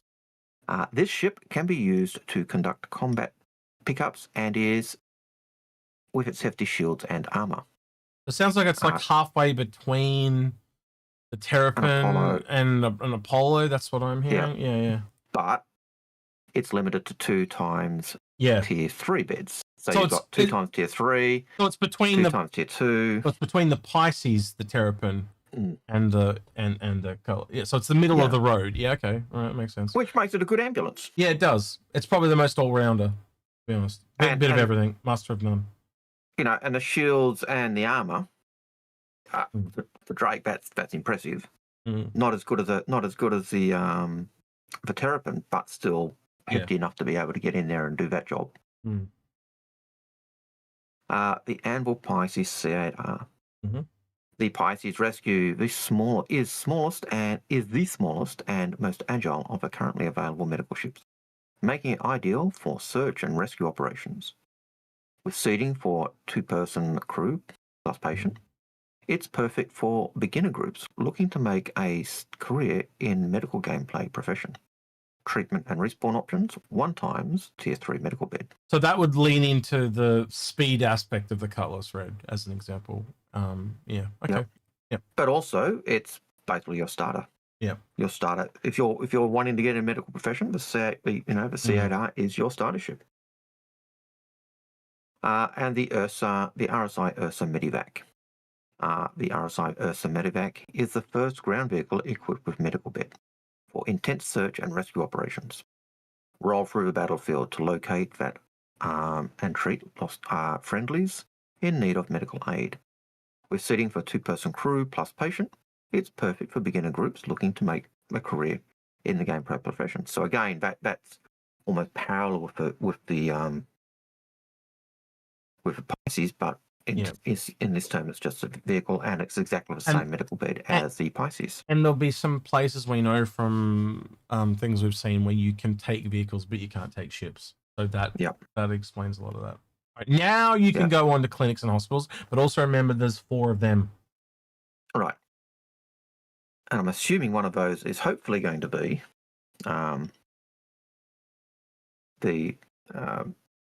going forward. There's just 4 pictures. There's just 4 pictures. But with the ships, I would also expect to see down the track, we'd see the flying hospital, the Endeavour. Oh, like the Endeavour? Yeah, true. 100%. Which will probably be everything in multiple things, because that ship was a beast. Yeah. I can fully understand why John Crew He's scared. He's very, very scared. Well, can you imagine how, just based on the number of modules they've sold, how many variants of that ship there can be? Yeah, they have to make the modular system. It was just like when he was saying that thing. What did he say about the Caterpillar? It was like 235 variants. Yeah, and that's, they haven't even sold the variants for it. Yeah. But they've sold the modules for the Endeavour. If we were savvy enough, we could probably work out how many modules there were. I think I did the math on it at one point, and it was like close to 9 or something. I'd have to go back and look at it. Because you just divided by the number of modules, but then the tricky part with the Caterpillar is you've got nose modules and you've got the... But imagine what it is for the Endeavour, where you've got those modules, but then if you can put those modules in different locations, it's worse for the Caterpillar, Algared. Think about it. There was 5 slots on a Caterpillar. There's only 3 on the Endeavour. So the math, there's more math involved on the Cat. Yeah. But they can limit the number of modules they release for the Cat because they haven't sold any modules for the Cat. Whereas the Endeavour, they've sold a plethora of modules. So, yeah, both of those ships. I actually think the Endeavour and that problem we've got with Endeavour will actually limit significantly the number of modules they give for a Cat. We'll see. Clinics and hospitals. In addition to ship and vehicles, medical beds can be found in hospitals and clinics located in landing zones and stations throughout the persistent universe. They all have some functionality, the same functionality listed above, but do not retain their dependence on MedShell for operation. And then we've got our 4 pictures. Clinic, hospital, different levels of clinics, basically. Like these are pretty much all the ones in Stanton. Yeah. So that looks like Orizon. That looks like the one of the ones at the stations, I believe. Yep. Grimhex, and then I believe that's a tier 1 at one of the hospitals. But yeah. Yep. Would you like to know more? They made a reference. They made a reference. Would you like to know more? Yes. And it just goes on to the other one. Yeah. Okay. Right. Today and tomorrow. All the design and functional details above are being updated with the release of Alpha 4.31. If you've never participated in the brave and exciting career of medical first responder, we hope this detailed look at much of what's involved will encourage you to do so. But our work doesn't end here. Medical beds, imprinting and regeneration options are continuing to evolve, and you can continue to be the next page for the glimpse of what's continue to the next page for a glimpse of what's coming. Do you want to know more? So I can't believe Hook just called us that. I'm not going to repeat what he said. It's disgusting. He just called us dirty words, Algared. I think he's on a phone and he misclicked. But man, if that's in his autocorrect, who has he been calling? No. What a rude mofo. Anyway. Dear me. Yeah. Anyway. I'm horrified. Anyway, all right. Look, I as you indicate as well, that is exciting stuff. Yeah, that is probably and that's not as far forward thinking as I thought it was going to be. That's like the end of the year type, or the next step, so to speak. That's not like the end game. I thought they were going to show end game, but no, that was an end game. No, that's just the next snippet, and that next snippet is huge. Like, for those people who like being the healer in MMO games, your gameplay is coming, and more so than it has at the moment. So that's huge. That's fantastic. I wonder if Paul is around. It would have been cool to get Paul on. Is he streaming? Maybe he's streaming. He's probably streaming. Oh, quick look. Just going to turn on my TV and have a quick look. Yep. But yeah, if he's around, it would have been interesting to get his thoughts on it too. I know Space was streaming earlier too, but he would have finished by now, I think. Yep. Space is finished. He's still going. No, Space is still going. Wow. Okay, he's still going. Okay. No, and Astropub's just started. Okay, so he's streaming as well. All right, cool. Too easy. Right, well, we'll probably raid one of those boys if they're still going when we're done. But we've only got about an hour left. So, And we've got 1, 2, 3, 4 questions. Well, I haven't even started on the these ones. Okay, so we've got we've got a ton of questions. Well, I don't know. Seems to be a lot there. There's at least a screen full of questions there, Algared. So Yep, I can see that. Do you want to do one from here, or do you want to do finish the ones in there first? We'll finish the ones there first. There's only a couple there. Yeah, okay, go for it. Because we've got one from Citizen Ninja that was pulled from Twitch, I think. Yep. This goes back to the discussion on the Hull B. Yep. So, assuming the Hull B's cargo capacity remains unchanged at 384 SCU, what do you expect its price to be when it's flyable? What is it now? 100 and... God, it's like 125 or something like that off the top of my head. I'd have to go look at it. Let's just look it up. I'm not going to... Classes and tools. But at least the standard is what, 10 to 15% or something like that? It is currently 140, right? So yeah, it's usually 10 to 20%, but we have now got proof of ones that have gone up to 30%. So based on that it's going to increase by 15. I'd round it up to 15 because it's 140. So that would make it 155, which is in line with the Prospector. Or another 15, and it goes to 170. Yep. I'm going to say the 170 because I think it's a bit bigger than a Prospector. Yep. But what do you think? Well, my question would be, that's still the price based on the original pricing, isn't it? Like, you got to remember the whole A's still there. The whole A only went up to like, I think the whole A. Well, that's probably a good reference because the whole A was 90, and it came out. It's still 90. They didn't put the price up, so it could not go up at all. It can not go up at all, or it could go up and be mid price between the Hull C and the 90. So, it's not an easy one to pick.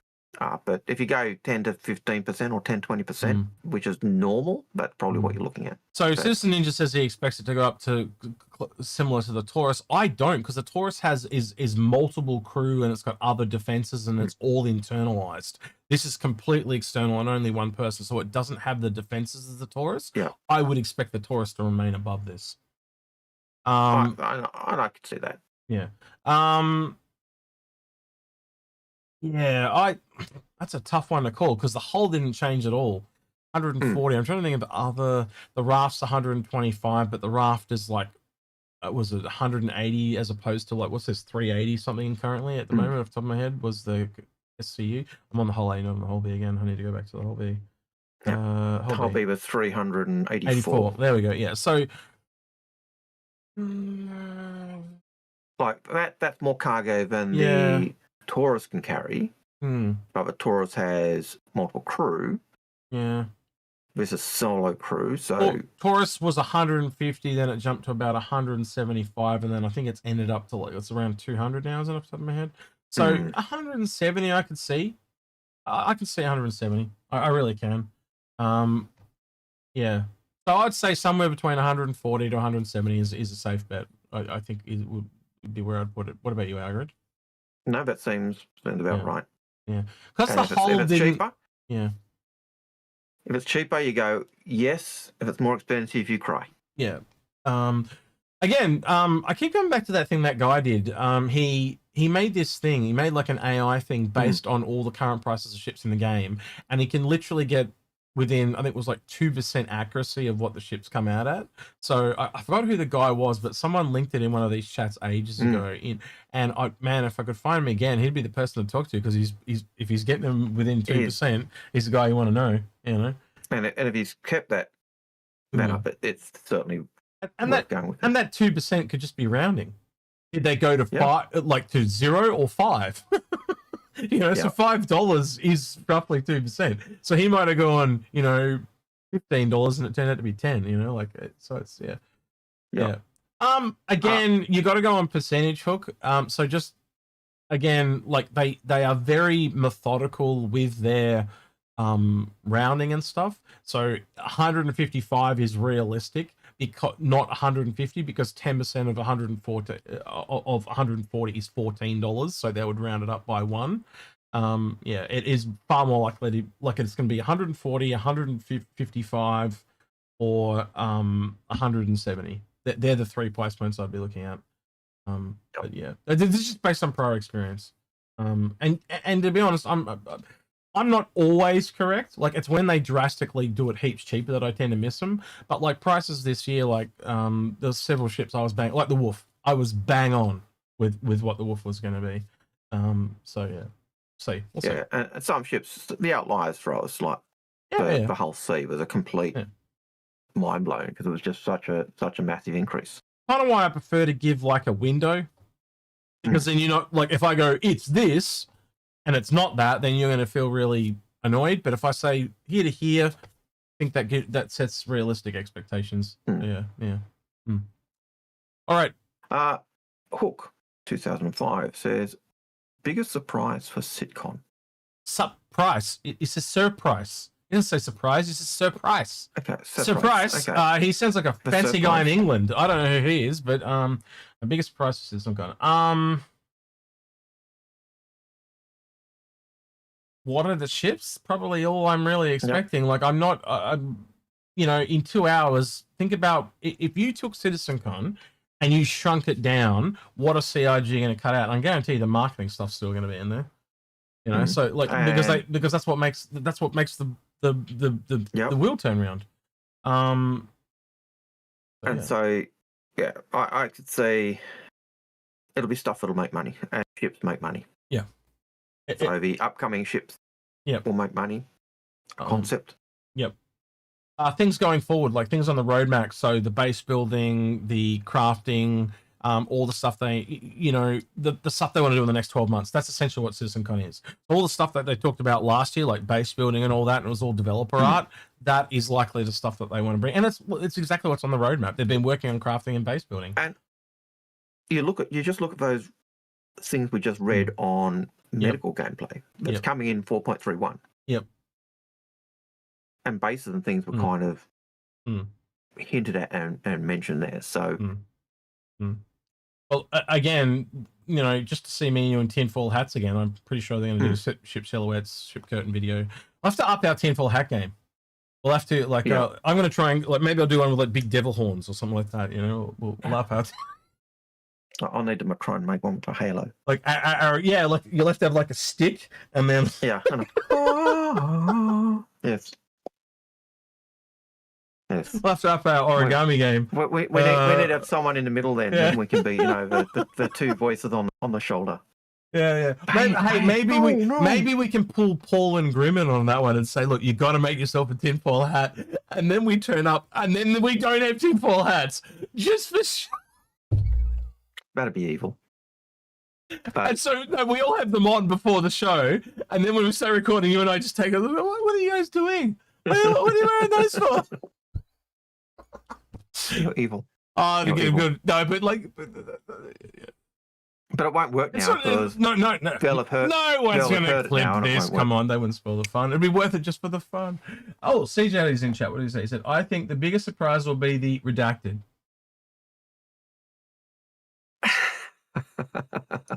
I want to say he's an arsehole, but I'll just say the redacted is arsehole. I think the biggest surprise will be the arsehole. Yeah. Stop making me laugh, CJ. I'll cough all over the place.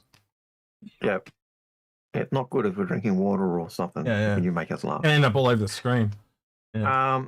My last question was from Stockpile SC. This was from YouTube. Yep. So it may be in your list. Yep. How do you think CIG will make fueling ports on ships relevant? Become a hose to attach to a port? Yep. That's why or a beam hose to attach to a port? Yep.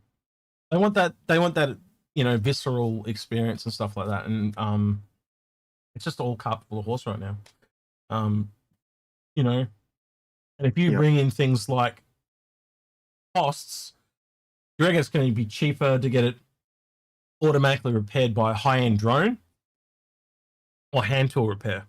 It's the same thing. Like if you have something that is automating a process, you've got cargo right now. You pay more to get your cargo automatically loaded than doing it yourself.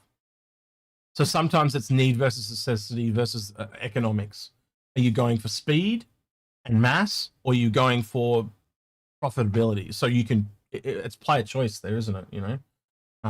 So sometimes you're going to want to do it by hand because you don't want to pay that like twice as much, and it's only going to take an extra 10 seconds. But then sometimes you don't want to load it by hand because it'll take you forever, like a whole sea. Exactly.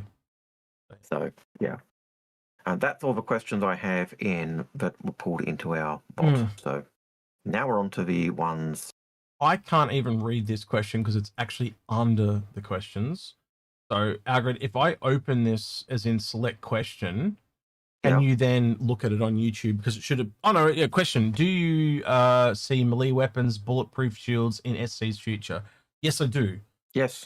We talked about this in like having a Titan suit that was based around melee as an example, but I totally see that being in like armor as well, like a guy with a sword, and then he can like project a shield in one direction, like the phallic shields. And we even talked about a holographic one where it takes the camera from behind you and just puts it on a screen, so there's no shield at all, but if you sit still they can't really see you, and then when they look somewhere else you run a bit closer.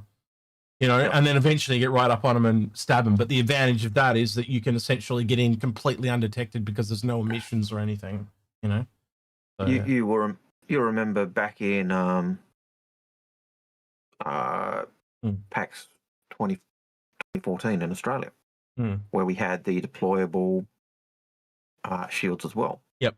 So yeah, we've seen them already. Yeah, you're right. Absolutely. They had the deployable little shields. They had 5 different grenade types. They had a whole bunch of little gadgets and stuff, and we still haven't seen a lot of those come back around again. So yeah.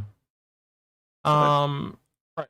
Next one. Stimpack Steve says, "Do you know anything about changes coming to the Hammerhead?" I think we talked a little bit about this before, but no, nothing directly. And if you look at the monthly report, it just talks about MFD updates mainly. Yeah. So it's their interfaces essentially.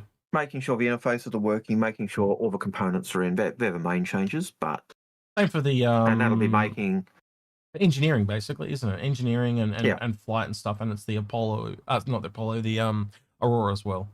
Yeah. So making sure your fuse boxes are there and your relay stations there in the Hammerhead. But yeah, as we said, seeing extra weapon packs would be a wonderful thing to see to give variation to that ship. Michael DiCenzio says, "Do you see melee weapons?" We already did that one. Oh yeah, he asked it twice. What a rude son of a bitch. Yeah, he tricked me. Right. He did. WolfSense03 says, "Which Apollo would be the best value for money to CCU2, assuming both CCUs are available?" Halfway through the question, it disappeared. Hang on. Also, which Apollo would cost effective in the long term, given all the ongoing consumable costs? It's a really complicated question because It is. I don't know exactly what gameplay you're into. Like, are you going to want to go into combat, or therefore you want the medevac? That's a really, you have to answer that question yourself. Like, I can give you the ammo for you to answer it for yourself. It's like, do I want the faster one? Well, then get the triage because it physically flies faster. But do I want more armor because I want to be in a better combat situation and have extra missiles? Then take the triage. But I would honestly say, many I've talked about this a lot of time, is the extra $25 that you have to pay for that ship worth the what? I don't think it's worth what you get out of the triage. I just don't. I'd probably agree with that. It's yeah, $25 for bespoke editions of missiles because they're internally stored. Just doesn't seem that good a deal. We've seen skins like the Saber Comet or an extra, what was it, $10, $15, and we don't agree with that. And that it's almost on par with that. You know? Yeah. I don't think I'd even pay $10 for the difference in these ships personally. But again, if I had to say which one, if money was not a factor, I'd take the medevac. Just because it's got more hard points, it's got more armor, and I don't think you're going to get enough out of the speed to warrant it. Because let's face it, in most situations, you're going to be warping to somewhere, so that the speed's essentially the same.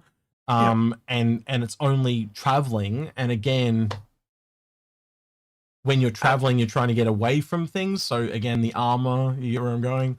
Well, and the converse of that is the extra armor makes the ship heavier, which makes it slower and less maneuverable. So if you're going through tight areas or canyons, so it would require some testing, to be honest with you. But I don't think, again, you look at the pictures of that Apollo that we had up, like if I flick back over to it, this is something that I said before, it don't look like it's got any armor on it anyway.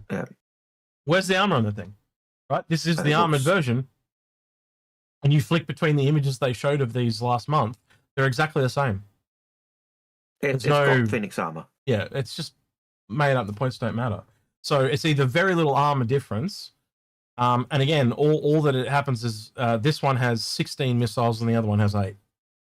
And realistically, on a medical ship, are you going to really be firing a lot of missiles? Hopefully not. And hopefully not using those forward-facing guns either. Or if you're using them, you're pretty much stuffed. And again, if you're using the guns, then you'd probably want to have the extra armor because you're going to be in a fight. So again, what type of areas in the game do you want to go into and stuff like that? Wolf sense. So you kind of have to ask yourself that. But if money's not an object, just go. I'd personally, Algared, would you agree with that? If money was an object, just go the menu back. Yeah. Like, but. Just looking at that, you've got to say the Apollo is one sexy ship. Yeah, agreed. So yeah. Right, another one from the same gentleman, Wolfsense, who says, questions with concept ship sales gone and direct-to-file sales now seemingly the way forward, are CCUs the last remaining way to save money on new ships? Technically, you'll get War Bond still. So when a ship comes out, you'll get the initial purchase.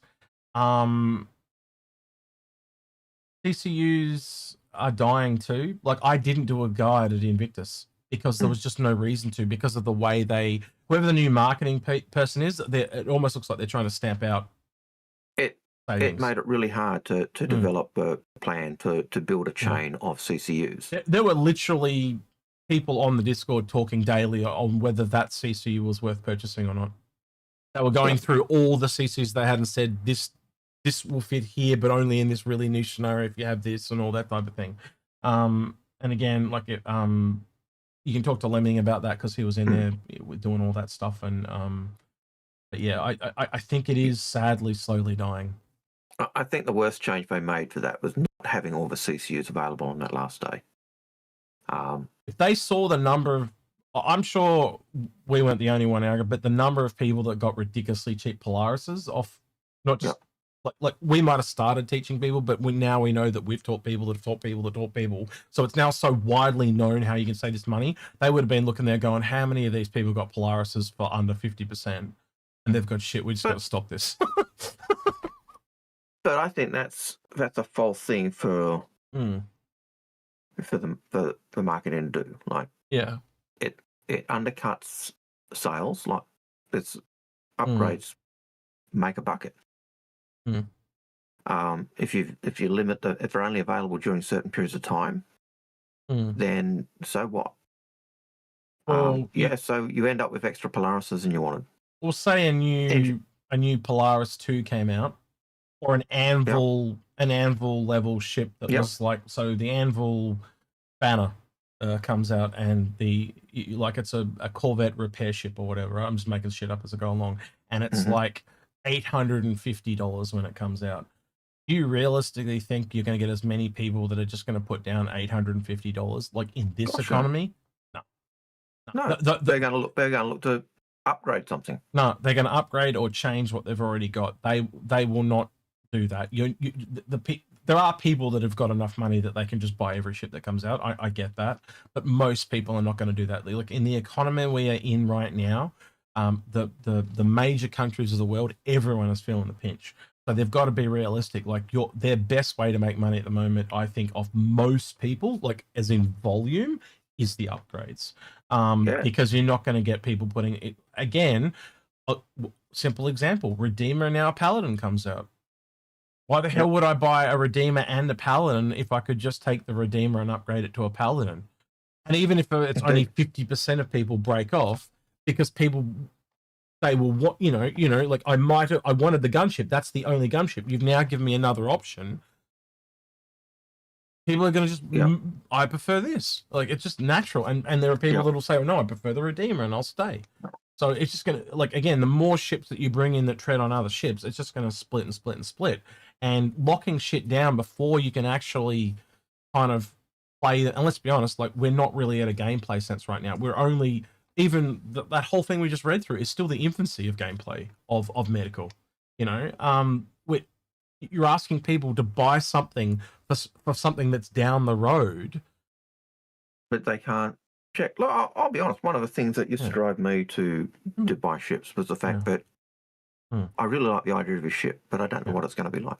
Yeah. So Pete makes a really interesting point there, and he says 450,000 Auroras at $40 each. There's a volume thing, right? This is what I'm trying. We've been trying to drill this into them for years, right? We did it with the MPUV, and the guy that was doing it then learned. We sold a shit ton of those MPUVs. In fact, that was the quote we heard. We got that back through the pipeline. It came through Paul. Someone told Paul, and Paul told us that they had basically made an absolute killing on the MPUV. And the message was received. But then they changed marketing people, and now we're going to teach them all again.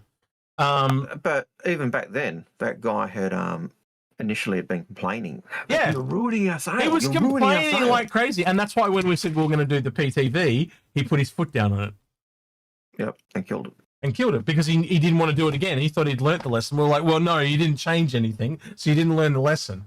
So yeah, but again, I think next year a lesson is in order after what I saw this year, and obviously the new person killing CCUs and stuff like that. You should be leaning into the CCUs or fixing your system so the CCUs don't need to exist, like LTI on everything. Again, we're buying these things before they're available. Give us the benefit of LTI, and back in the day where you could just melt a ship and get all your money back and buy another ship. If your ships are all cool, why would you give a shit about people melting them, moving around? That's because not all ships are equal, right? And if the ships were all equal, you'd be fine with the people swapping and changing, but you're not. You see it as, like, I don't know who it is at marketing, but they see it if someone can chop and change to whatever they want depending on the day of the week, therefore they're not spending more cash. That would be true if one person had one ship and all they ever did was change to other ships they wanted to try. You could obviously make it so there's things that limit that, like maybe you can only change once a quarter, and then they wouldn't do it anymore. Hook says that they upgraded all their Auroras. Yeah. Citizen Ninja says vote the 85X for next year's thing, so we get a sub 100 CTU. No, Vote a P52 or 72. I think if we are not going into a meme campaign for teaching reasons, it would definitely be the 85X because it's the last ship that needs a skin. It's just something that if you're trying to teach the lesson. If I was trying to teach the lesson, it would have to be something really, really cheap. And I'd probably make it like the Aurora ES or whatever it was, the cheapest Aurora, which was like $25. I don't think I would make it a Merlin or Archimedes because again, people are not going to buy onto that. There's the difference between there's they're stuck to there's a function behind the MPUV. There's a utility to it, right? You can it works, but I can't get behind the Merlies and the Archimedes because they're functionless. I could get behind them being functionless, but the fact that they can't. When I say functionless, they kills them. They just don't have the same level of depth of the MPUV. The MPUV's got that modularity to it. It can do multiple different things. They are one track. They are one track ponies. Theoretically, the MPUV have that modularity. In practice, we don't see that because we get enough point. But yeah. So it's about finding something very specific that's going to work, and that's why the MPUV worked. It would be about finding something else like that. And I don't know if that's in the game right now, but again, we'll have to have a talk about it when we get towards the end of the year with Paul and space and all that. But look, if you look at the ship, the ES is actually not a bad ship to do because it can do cargo, it can do quantum, it can do combat, it can do everything else. And you look at the stats, it's actually as good as an MR. In fact, slightly better than an MR. So I'd be able to get behind the Atlas, right? But the Atlas was in the vote and they pulled it out. They didn't want the Atlas in there, and I bet you that was the market person vetoing it because they didn't want us all getting behind a little meme thing. Because I'm gonna be honest with you, I would meme the shit out of the Atlas. I think the Atlas is the perfect contender, but I think they'll just take it out of the running. As soon as they see us doing that, I'll just take it out of the running. I know now they've done it. We've got precedents now for at least twice. They did it with the Idris and they did it with the PTV. So we've now got precedents for them just pulling things straight away. So whatever we try to do, if we try to meme them again, they're just going to cut it, no matter what it is, unless you make it like a super valid ship, like the Pisces or an Aurora or something like that. That's the only type of thing they're going to let you get behind. So yeah, it's I don't know. It's something I have to have a long think about. But again, I would normally do the Atlas, but they'll kill it. I know what they're like. They're just gonna whatever we try to do, they're just gonna try to move and if I feel it disadvantageous to their sales, yes. But I think marketing sometimes doesn't pay attention. Okay, yeah, I'll give you that, Pete. I'll give you the thing. He's talking about the Idris and the free fly event. Yeah, fair enough. Yep. But yeah, we'll see. We'll see what happens. But yeah, we're gonna have to make some moves there. I forgot what the hell I was up to. I'm pretty sure I'm up to this guy here, Spicy. Spicy says they are already releasing 2 med ships in addition to all other med ships we already have. What med ship would we need? So what would you make another med ship be, Algared? Wouldn't make an RSI because I know what your answer should be. You've mentioned it a few times in the past. And yeah, 890 jump. Well, that's one medical ship. I was thinking more along the lines of the doctor ship you talk about with the doctor's studio thing. Yeah, but the 890 jump. No, you mentioned a smaller ship, like when we talk about shop ships, you always talk about a single doctor's surgery for cybernetic limbs and cosmetic upgrades and stuff like that. I mentioned it a few times, but as 890 jump would do it as well. I've always talked of the 890 jump being the private hospital. Yeah. With it, being upgraded, be a proper medical bed. So instead of having the bedrooms for your guests, you've got MedBed wards. So instead of just the one, you've got the whole thing set up for that. But 600 I could get that type of thing. Algared's Health and Spa Resort. That's right. Old man Hurston's Health and Spa. That's right. In an 890 jump. Yeah. It's really hard to think all the different gameplays in that, but I think there'd have to be a crossover between medical and science at some point, and moving towards ship like that. But the one I can't get away from, I don't think the one in the monthly report is a ship. I think it's actually the Atlas platform, the Spartan Ballista Centurion thing that we've seen, and I think that is. They also talked about a trailer that could have different things. Functions, yeah. So if you make one and it has different trailers, so one of them is a medical trailer, one of them is like what do you call it, a C-SPAN whiz, Yep, for anti-air. You know, you could have a command and control one with a big freaking radar on it. I can see them doing something like that, and making it so you're essentially, because you on sell it, so you buy it for like $110, and then there's like 3 different trailers they sell for like $60 each. Yeah, I could get behind something like that, as long as they don't do a variant where you're buying the cab every time you buy the upgrade. I hate what they did with the MPUV. Yeah, I think sadly that is what they will do. Yep, they will, because it's a bigger sale. Yeah, you know.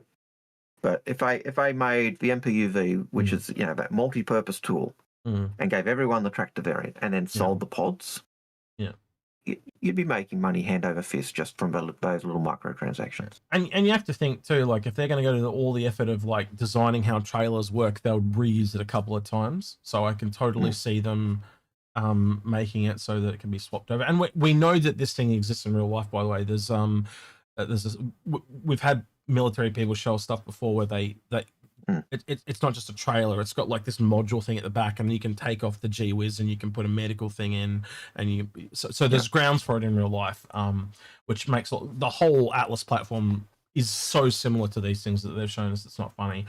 And that's how we know the medical things exist and stuff like that. And again, a medical trailer,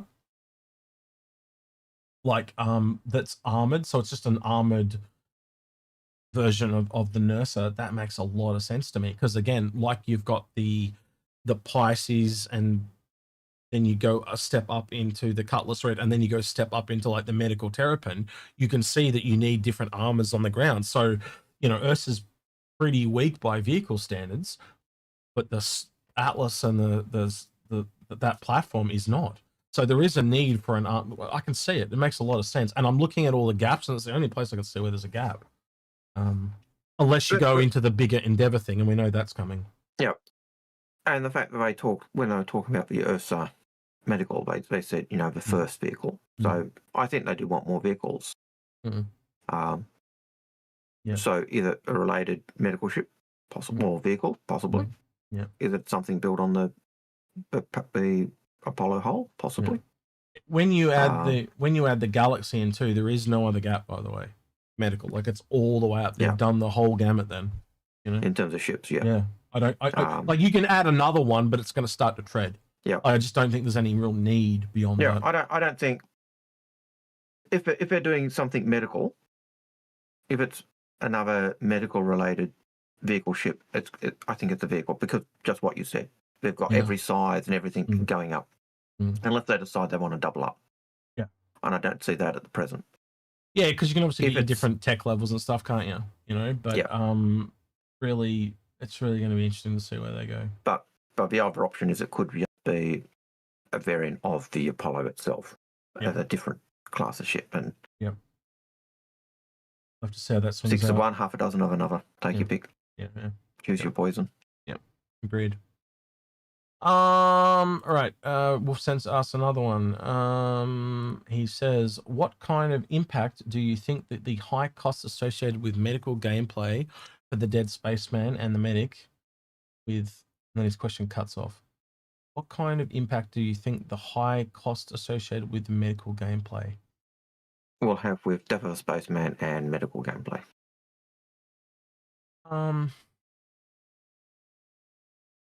I think it'll have more impact now because it's a cart before the horse problem. But you'd have to hope that it's a minimal level of impact. Like, death needs to matter, but the biggest, kind of what we alluded to, the biggest problem right now is bugs. That's going to be the biggest impact, because I can just see people getting really aggravated. Oh my god, the game killed me again. It's just taken like I would be expecting people to run out of money now, not when the final game comes out. We'll have to see. People will be crying for a reset just to get their money back. Maybe they'll just give everyone $1 million now for UEC to here you go, 10 free defs. There you go. Yeah. I can see them balancing it as time goes on, but it seems overly excessive at the moment. Yeah, if it's too harsh, they'll accommodate. Absolutely. So. Yeah. Yeah. All right, next one. Stimpack Steve says, a question, how much have you boys pledged so far? And could you start again? Would you do things differently? RE pledges. Yes. We don't like to mention how much we've pledged because of media reasons, especially certain people. So we tend to keep that too close to the vest. But I think I'd be over 10 grand at this point myself. And he's a lot more than that. And then for the second part, that would we do things different again? Absolutely. In hindsight, so much I'd do different. Half of what we teach you guys is because of mistakes we've made personally. You know. Yeah, I do own a wolf now. I CCU'd a P52 to it. Nice. Good boy. Good boy. I'm proud of you. You get a pat on the head. Yep. Yeah. Yeah. Very impressed. He's learning. Slowly. Oh. I could bring him with a stick, but he got there. But no, it was just, and it was a credit CCU. Ooh, he's really learning. All right.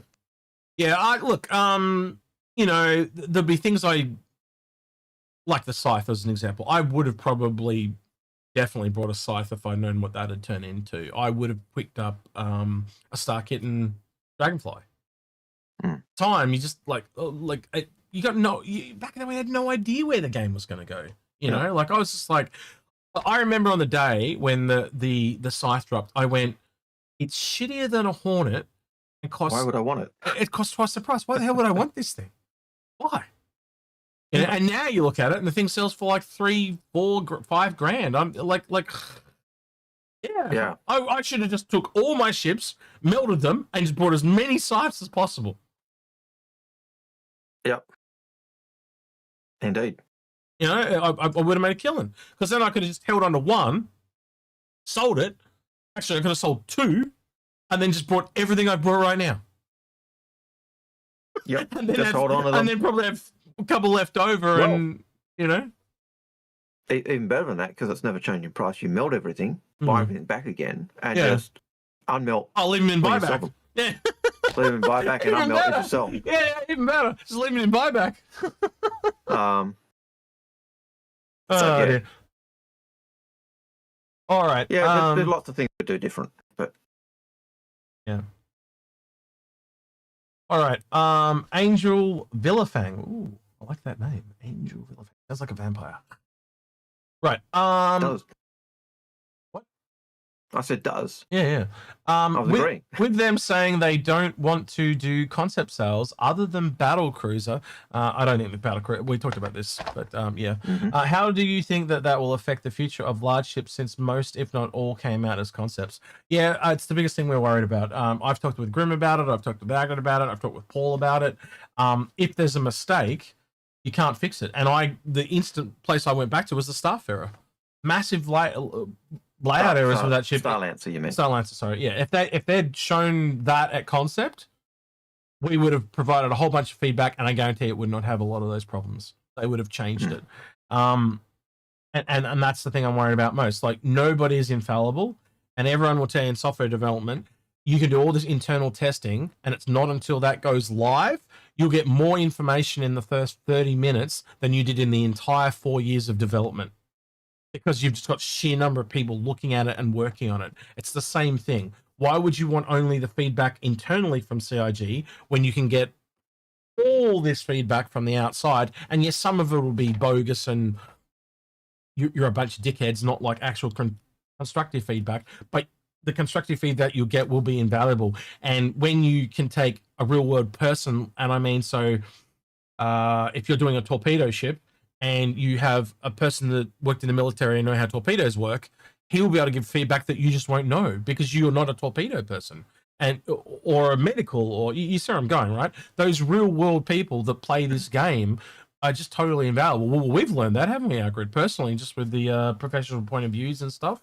I ran into a person during the week, by the way. He'd never played. He hasn't been playing the game very long. He found it at the Foundation Festival, and he was playing with Non-Stop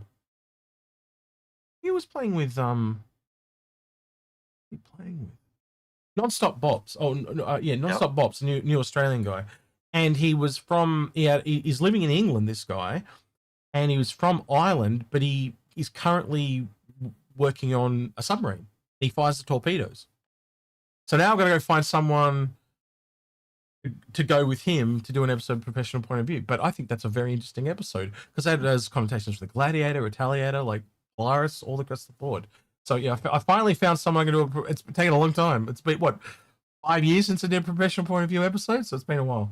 So I've got someone now that I can actually do an episode with. So we'll have to go back and do another one.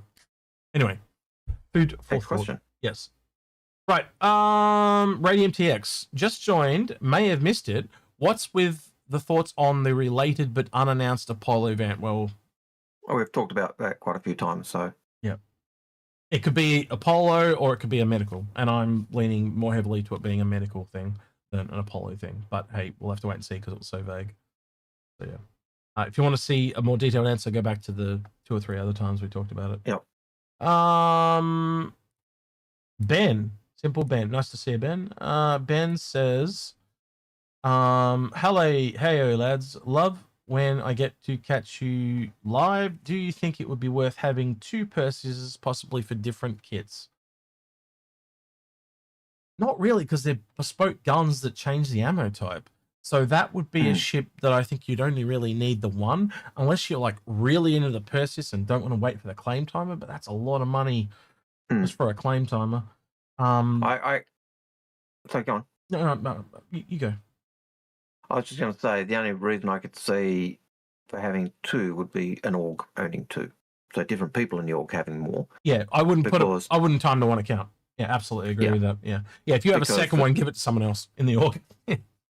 Because the 2 mean that you can have 2 angles of attack on a larger ship. 2 different locations that they can be stored at. That's probably the only other one besides the claim timer. But again, the game's too small right now.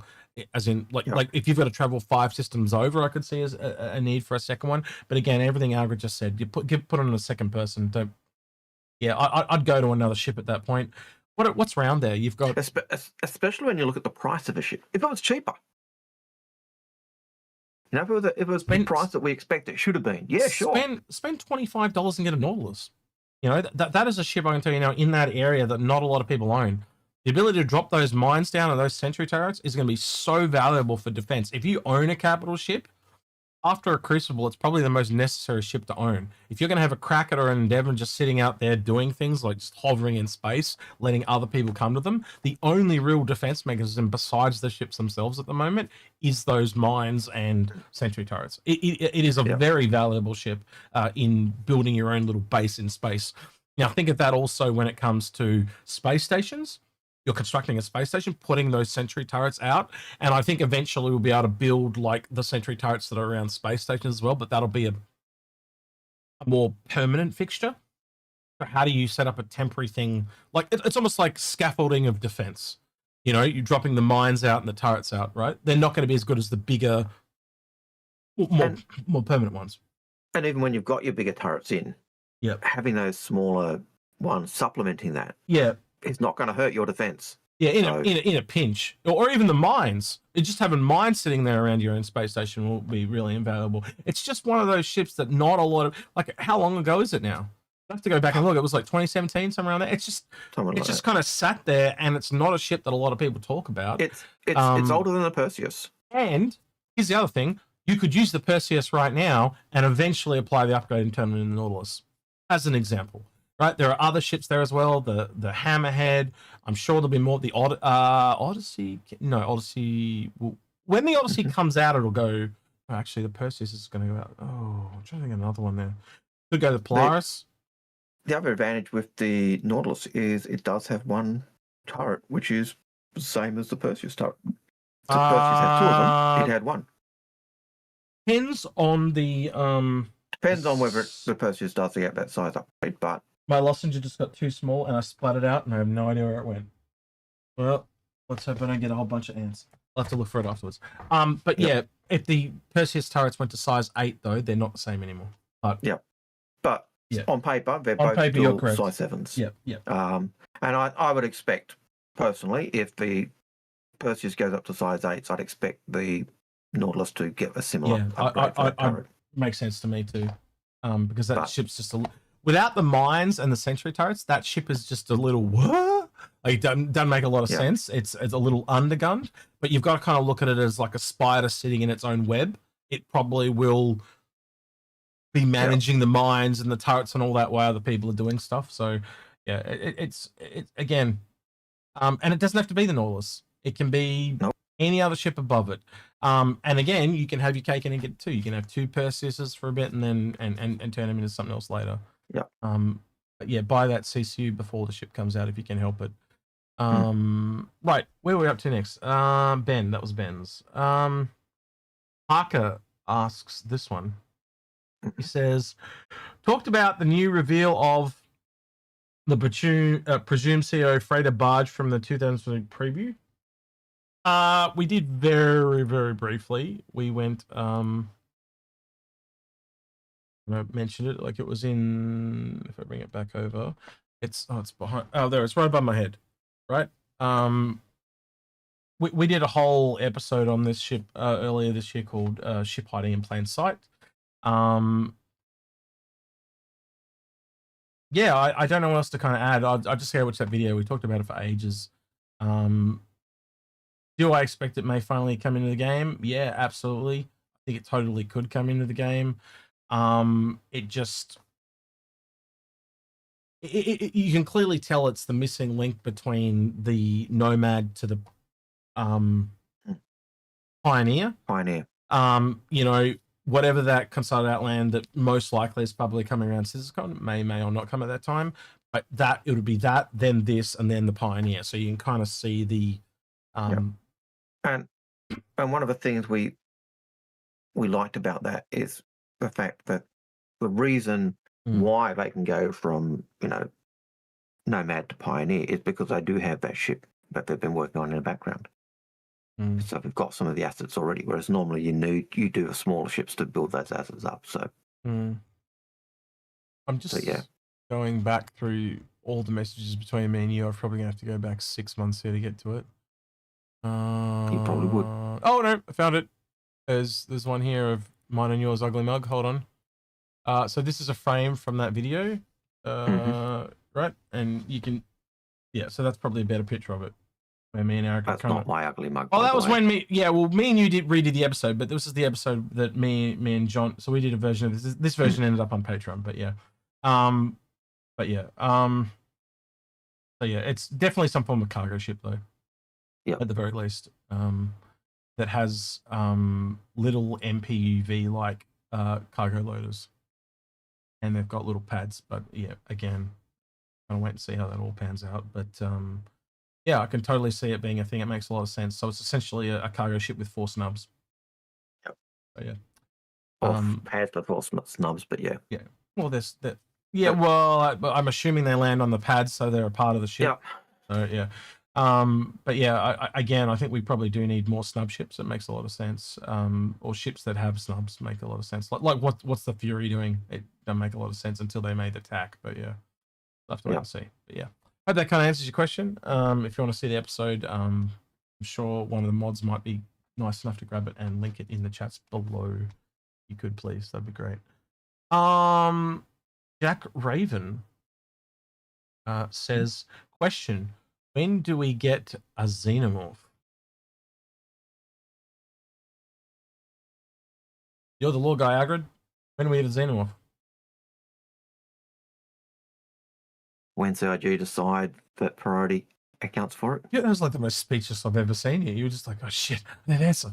Oh shit, it's put on the spot. And when Algared goes silent, you know he's thinking. So yeah. I think we'll probably, like, they heavily hinted at this when it came to a lot, like back when they sold the Reclaimer, they talked about maybe you'll go on and find a species of alien and stuff like that. I think just as the game expands, and as Algared said, the priority of it, it's definitely not a high priority right now.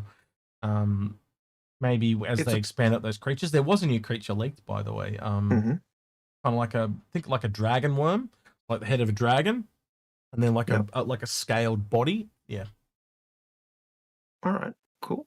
I But can't yeah, remember I would can't expect remember the that type of name, but it looked like a scaled Valakar, basically. I'd expect that type of development to be big polish you add to just flesh out a system or flesh out something. It's not needed for gameplay. It's just something you create for a mission or something you create for to flesh out and give more life to an area. But yeah, I think you'd agree that a lot of those creatures are behind the AI stuff too. So we've got to kind of up for the horse problem. It's all got to come in an order. And there was a lot of AI stuff in the monthly report as well. You just go read the monthly report. There was a lot of AI stuff in there. So, that wasn't to you. That was to the audience, by the way. Yeah. All right. So we've got another question. We're going to have a look at this one. So it says, socially confused. The new Apollo Medivac seems to have a second turret at the very top.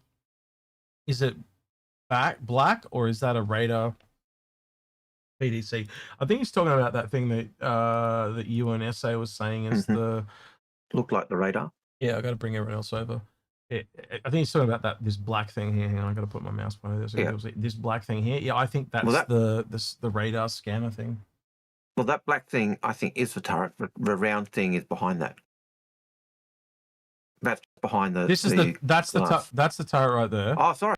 All right. Yeah, so that's the black thing. Yeah, I think that's the scanner for finding people or whatever. Yeah, it's just deployed. Yeah, it's just deployed now and you can kind of see the disc on either side. Yeah. So traditionally we've seen this thing back in the thing, so it's obviously got a scanning suite on it, similar to a scout. That's very akin to the. And when I say scout, I mean Drake Scout. It's very similar to the Drake Scout. Yeah, when I first looked at that, I just thought, that's Drake Cutter Scout. God, man, I didn't even say it right that time. Drake Cutter Scout is technically the term. So yeah. Yeah, we've got Wee Woos confirmed too in the picture. Obviously, just noticed Pete was saying Wee Woo Searchlight.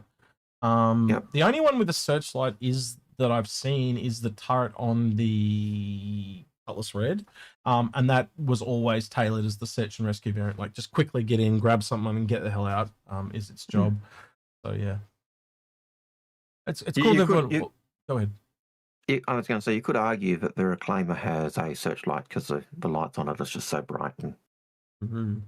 And they do need modification, but yeah. It is cool to see that all these little niches of the gameplay coming along, though, and there's a ship for every little scenario. But then by the same token, you can take one and technically do the other role. It just won't be as good as this one at doing that very specific role. So they all have a reason for existing, but that you can also be flexible enough to, make do, which I think is really important to have that for player choice. Indeed. Right. We've only got about 4 questions left, but that's okay because we've got about 8 minutes left, so this is pretty good. So 2 minutes per question. Right. Aiden says, how much in pound? Well, God, he's making us work here.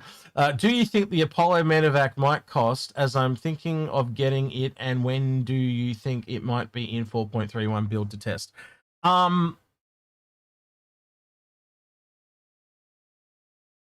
Whatever it costs in Australian, halve it. I don't think they'll test it. I think they'll basically I think this one's pretty polished. I think this will probably just go straight to live. And if it is, it'll probably only be the day before if they test it. Usually what they do is they go to Open PTU, and when they go to Open PTU, the people that were in Evo Cardi get access to it. So if I logged in today, I would not be surprised if I had access to an Apollo, but I'm not sure if that's the case. Because that's what they've done traditionally. As a reward for being an Evo Cardi, you get to test the ships. And it usually is when it goes to PTU. That's just what's been previously. But I'd probably expect the same. So you'd see avocados using it, and then when it goes live, everyone will have access to it. That's what it's been in the last 12 months. Algared, you'd say it's been pretty consistent with that. Yeah. As for the cost, it's like we said, 10 to 20% is the usual baseline. So what do you got? 250 on the triage. So that's going to go to 275 to 300, and the other one's 275. So that'll go to 225 to 250. It'll go 300 to 230 type of thing. So yeah. Oh, sorry, 300 to 330. God, my math is so off today. But again, it could go higher. It really depends on where they want to take it. You got to remember this thing technically comes with 3 modules. They call it 6, but I'm going to call it 3 because they're just flipped. 6. It is technically 6, but again, I think that was factored into the price because this is technically not much larger than a medium ship. It's 43 meters, so that's on par with the Valkyrie and the Asgard in size, but it's not a military ship like they are, so it doesn't have that upmark cost. But again, I can take a mole and it's only just larger than a mole, and the mole is the largest medium ship we have. So, and again, I keep deliberately picking ships that cost sub $300, but you get my point when I'm trying to make that right, Algared. Because it's only just bigger than a medium ship, it could drop a lot lower.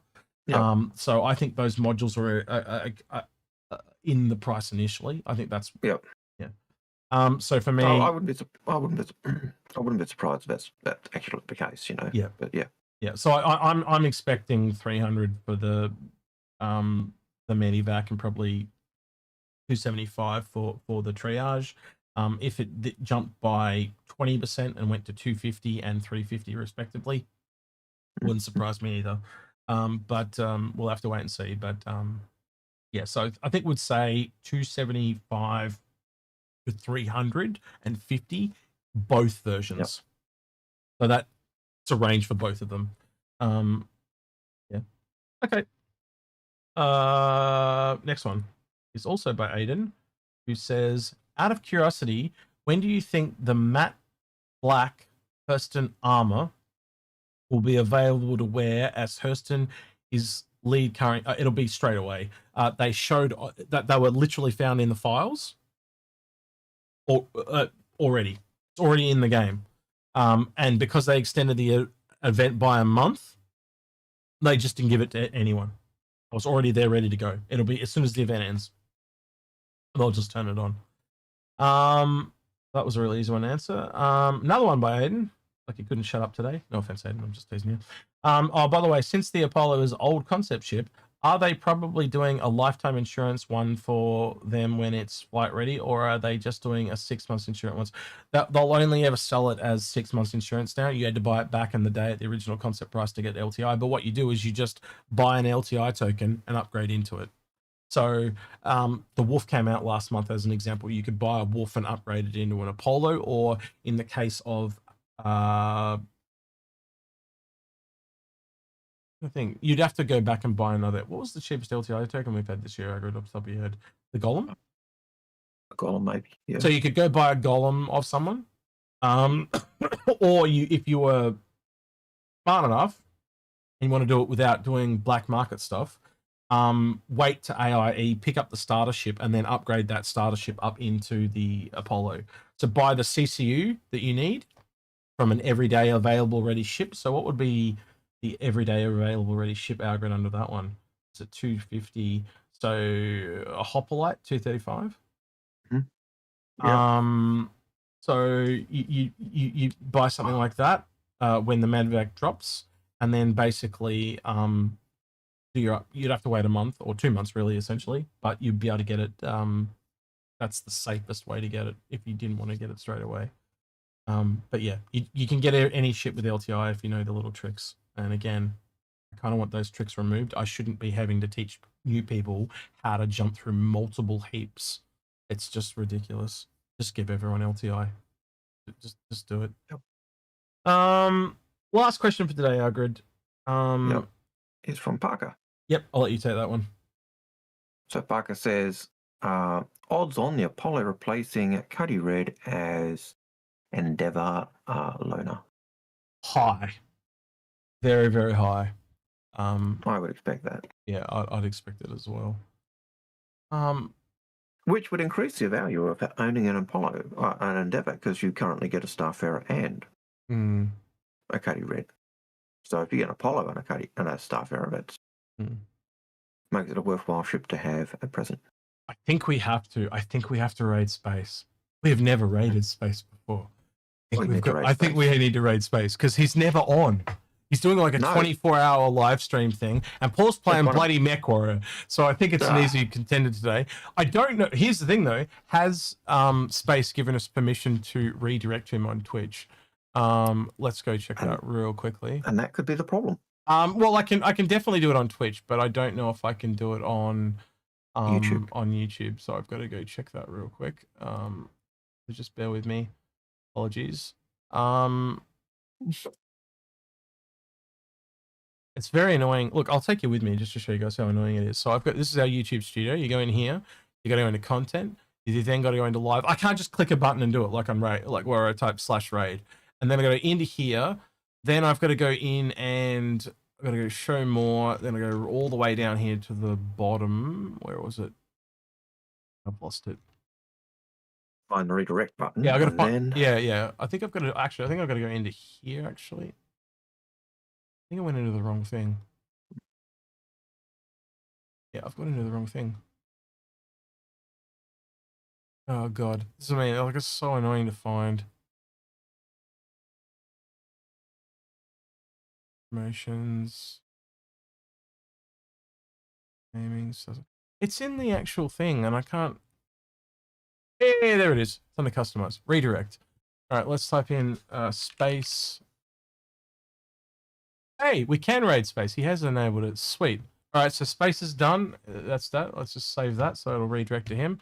Let's go over to Twitch and we will pull him up. I'll just mute it for a second. Oh, there's going to be an ad. So we're going to go /raid. We'll do a space tomato gaming. You have to type it like a space tomato. Yeah, I wanted to copy it. I didn't want to type it. All right. So what do we want to ask him? Ask him about his thoughts on the Apollo. Yep. And the medical changes. And give him a big sloppy kiss from Algared. Yep. Do that. All right. We'll be listening in. So Twitch say goodbye to YouTube. YouTube say goodbye to Twitch. Have a good week. Bye-bye. And they're gone. All right. Let's have a quick listen. There are also missions that require the player to disable the watchtower terminals at a given location. So let's go to Arid Reach, I think, is the nearest one. Monarchs, that's a headhunter's location. Cool. So that location should. What are they, mercenary? Oh, that's not a mercenary. He's not hearing it at all. Holy crap! There we go. Whoa. Y'all just wait, did two people just raid at once? Yeah, we did. We redirected twice. My dudes. Hey, thank you guys for the raid. Hindrosa. Oh, Hydrosa rode in him too. Well, my man. Double rated. How have you been, dude? Good to see you. Thank you, everybody, for the raid. Come on, guys. Give them a hand. Give them a hand. Invite them in. They're good people. They deserve good things. Make them feel nice, you know? Make them feel nice. Thank you, guys. Got a lot of audio effects now. Thank you for coming through, guys. We are doing some 4.3.1 testing, medical stuff, drop ships, all that jazz. Thank you for popping in. We're in the middle of a streamathon. It's been 9 hours so far. Good luck. I'm gonna. All right, I think we'll leave him there. I'm gonna go annoy him in a bit. Oh, I clicked the wrong button. My bad. All right. With it then, I don't know what the episode's gonna be for this week, Algared. It might be have to talk about it. Medical. Might be medical. We'll have to wait and see. Yeah, we'll have to wait and see. But what do you want to hear from people? Anything you want to hear from the comments this week about this? What we talked about today? Yeah. What do you think the medical's going? Do you agree with where we're thinking? Do you think it's going elsewhere? What do you think would be Apollo? And the monthly report, is it a medical vehicle or is it a Apollo variant? I think mine would be. Do you see the niches now? I think it really shows why there's a need for. Like the Cutlass Red for a long time was just in this limbo that didn't seem to make any sense, and now it makes a lot more sense to me, especially. So yeah. Do you see the value, or do you see the value of having the tier 1 beds and the tier 3 beds? Yeah. So. All right. With that, then don't forget to like, subscribe, ring that notification bell. Thank everyone that went the extra mile on Patreon at the end of the video. With that, then he's been Old Man Hurston, Algared. He's been Execute, and we're out of here. Take care. See you, citizens.